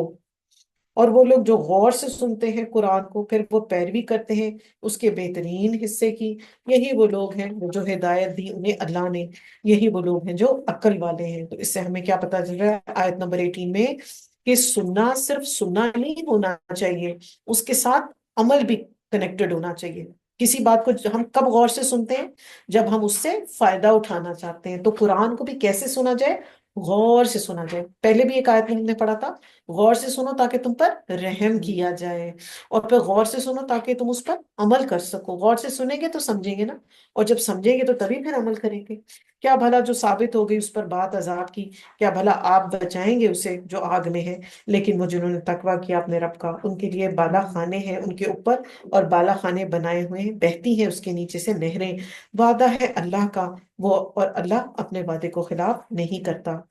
کیا نہیں آپ نے دیکھا بے شک اللہ نے اتارا آسمان سے پانی، پھر اس نے چلایا اسے چشمے بنا کر زمین میں، پھر وہ نکالتا ہے ساتھ اس کے کھیتی کو، مختلف ہے رنگ اس کے، پھر وہ خشک ہو جاتی ہے، پھر تم دیکھتے ہو اس کو کہ وہ زرد ہو گئی، پھر وہ کر دیتا ہے اسے ریزہ ریزہ. یقیناً اس میں البتہ نصیحت ہے عقل والوں کے لیے. اور واقعی اگر آپ گرین کلر پہ غور کریں نا تو ہر گرین کا شیڈ فرق ہے. گھاس کا گرین کلر فرق ہے، درختوں کے پتوں کا فرق ہے، کچھ میں ریڈش ٹون آ جاتی ہے، کچھ میں براؤنش ٹون ہوتی ہے، کچھ ڈارک گرین ہے، کچھ لائٹ گرین ہے، کچھ یلوئش کا ٹچ آ جاتا ہے. تو اب دیکھیں گرین شیڈ میں ہی اللہ سبحانہ تعالیٰ نے کتنی ویرائٹی ہمارے لیے پیدا کی ہے. آفامن شرح اللہ، کیا بھلا وہ جو کھل گیا، جس کا کھول دیا اللہ نے صدرہ سینہ اس کا اسلامی اسلام کے لیے، فہوا علی نور من ربہ، اور وہ ایک نور پر ہو اپنے رب کی طرف سے. تو ہلاکت ہے ان کے لیے کہ سخت ہو گئے دل جن کے اللہ کی یاد سے، یہی لوگ جو ہیں وہ کھلی گمراہی میں ہیں. تو یہ کیسے ہمیں پتا چلے گا کہ ہمارا سینہ جو ہے وہ اسلام کے لیے کھل گیا ہے؟ اس کو چیک کرنے کا لٹمس پیپر ہمارے پاس کیا ہے کہ ہمارا دل قرآن میں لگنے لگ جائے، ہمیں اللہ کے احکامات پر عمل کرنا آسان ہو جاتا ہے، اور ہمارا دل لگنے لگ جاتا ہے. تو الحمدللہ اگر ایسی فیلنگ ہے تو اللہ کا شکر ادا کریں، اور اگر تنگی ہے تو اللہ کی طرف رجوع کریں، اللہ سے مانگیں، اللہ سے توبہ استغفار کریں. تو جس انسان کا دل سینہ اسلام کے لیے کھل گیا ہے اس کے لیے احکامات بہت آسان ہیں، وہ ان کو بڑی خوشی سے ایکسیپٹ کرتا ہے اور آسانی سے امپلیمنٹ بھی کر لیتا ہے اپنی زندگیوں میں. اور دل کی سختی جو ہے وہ بدبختی کی علامت ہے، وہ بدقسمتی کی علامت ہے. تو اللہ سبحانہ تعالیٰ سے اس کے دل کی سختی کے شر سے پناہ مانگنی چاہیے کہ اللہ پاک ہمارے دلوں کو سخت ہونے سے بچائے. دل سخت کہاں ہوتا ہے؟ جہاں پر لا علمی ہوتی ہے، جہالت ہوتی ہے، تکبر، بغض اور اناد ہوتا ہے، وہاں پر دل سخت ہو جاتے ہیں. اللہ نے نازل کی بہترین بات، ایسی کتاب آپس میں ملتی جلتی دہرائے جانے والی، بار بار ریپیٹ ہوتی ہے نا، ایک ایک ٹاپک بار بار ریپیٹ ہوتا ہے ہمارے لیے، لرزنے لگتی ہیں اس سے جلدیں ان لوگوں کی جو ڈرتے ہیں اپنے رب سے، پھر نرم ہو جاتی ہیں جلدیں ان کی اور دل ان کے طرف اللہ کی یاد کے ہیں. یہ ہے ہدایت اللہ کی، وہ ہدایت دیتا ہے اس کے ساتھ جسے وہ چاہتا ہے، اور جسے گمراہ کر دے اللہ تو نہیں اس کے لیے کوئی ہدایت دینے والا. ٹاپکس بار بار ریپیٹ ہو رہے ہیں تاکہ انسان کے دل میں ایک بات اچھے طریقے سے راسخ ہو جائے. اب کتنی ہی دفعہ موسیٰ علیہ السلام کا واقعہ ہم نے پڑھ لیا، ابلیس کا واقعہ ابھی پھر ریپیٹ ہوا ہے، کچھ ٹائم کے بعد چیزیں بار بار ریپیٹ ہو جاتی ہیں، کیونکہ انسان ہے نا، ہم نسیان سے بنے ہوئے، ہم بھول جاتے ہیں، ہمیں ریپیٹیشنز کی ضرورت ہوتی ہے.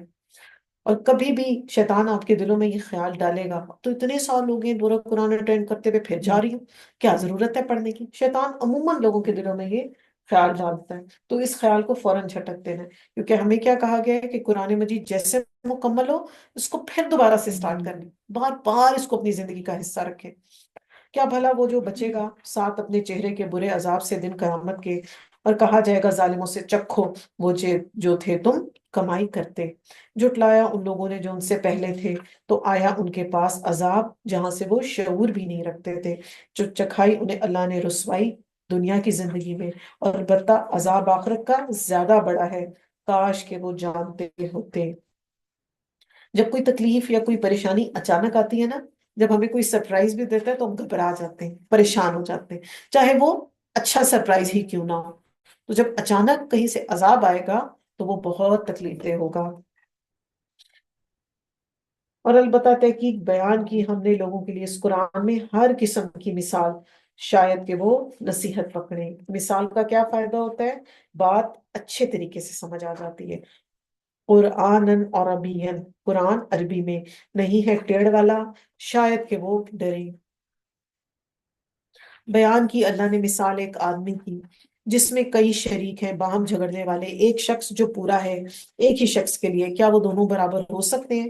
مثال میں سب تعریف اللہ کے لیے، بلکہ اکثر ان کے علم نہیں رکھتے۔ یعنی مشرک کی اور توحید پرست کی اگزامپل ہے کہ ایک شخص ہے جس کا ایک آقا ہے، ایک اس کا ماسٹر ہے، اس نے اس کو ٹیک کیئر کرنی ہے۔ کیا اس کی سچویشن آسان ہے؟ یا ایک ورکر ہے اور اس کے ملٹیپل ماسٹرز ہیں، تو مشکل میں ہوگا نا۔ وہ ایک کو خوش کرے گا تو اگلا ناراض ہو جائے گا، تم اس کے پاس کیوں گئے تھے تم۔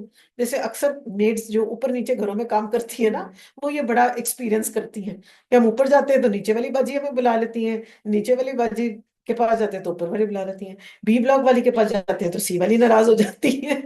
تو یہ ہوتا ہے نا۔ تو آپ یہ دیکھیے اللہ سبحانہ وتعالیٰ کتنی پیاری، ایزی اور انڈرسٹینڈیبل اگزامپلس کے تھرو ہمیں بات سمجھاتے ہیں، تو ہمارے لیے ان کو کتنا آسان ہو جاتا ہے اگر انسان علم لینا چاہے تو۔ شرط یہ ہے کہ انسان سیکھنے کی چاہت رکھتا ہو۔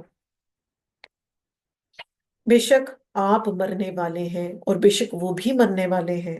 تو یہاں پہ آپ صلی اللہ علیہ وسلم سے یہ خطاب ہے کہ آپ بھی دنیا سے چلے جائیں گے اور آپ کے صحابہ کرام نے بھی چلے جانا ہے، اور قیامت تک کے لیے ہر وہ شخص جو آئے گا اس نے اس دنیا سے چلے جانا ہے۔ پھر بے شک تم دن قیامت کے پاس اپنے رکھ کے تم جھگڑ رہے ہوگے۔ جھگڑ کا کیا مطلب ہے؟ جھگڑا کیسے ہوگا؟ یعنی کفار اور مومنین آپس میں ایک دوسرے سے، ابھی پیچھے بھی ڈسکشنز آ رہی تھی نا، بادشاہ اور رعایا، مظلوم اور رعایا، آدمی کے اعضاء اس سے جھگڑ رہے ہوں گے۔ ہر ہر وہ شخص جس کا دوسرے نے حق مارا ہوگا وہ ایک دوسرے سے جھگڑ رہے ہوں گے۔ وما علینا الا البلاغ المبین۔ سبحانک اللہم ربنا وبحمدک، اشہد ان لا الہ الا انت، استغفرک واتوب الیک۔ السلام علیکم ورحمۃ اللہ وبرکاتہ۔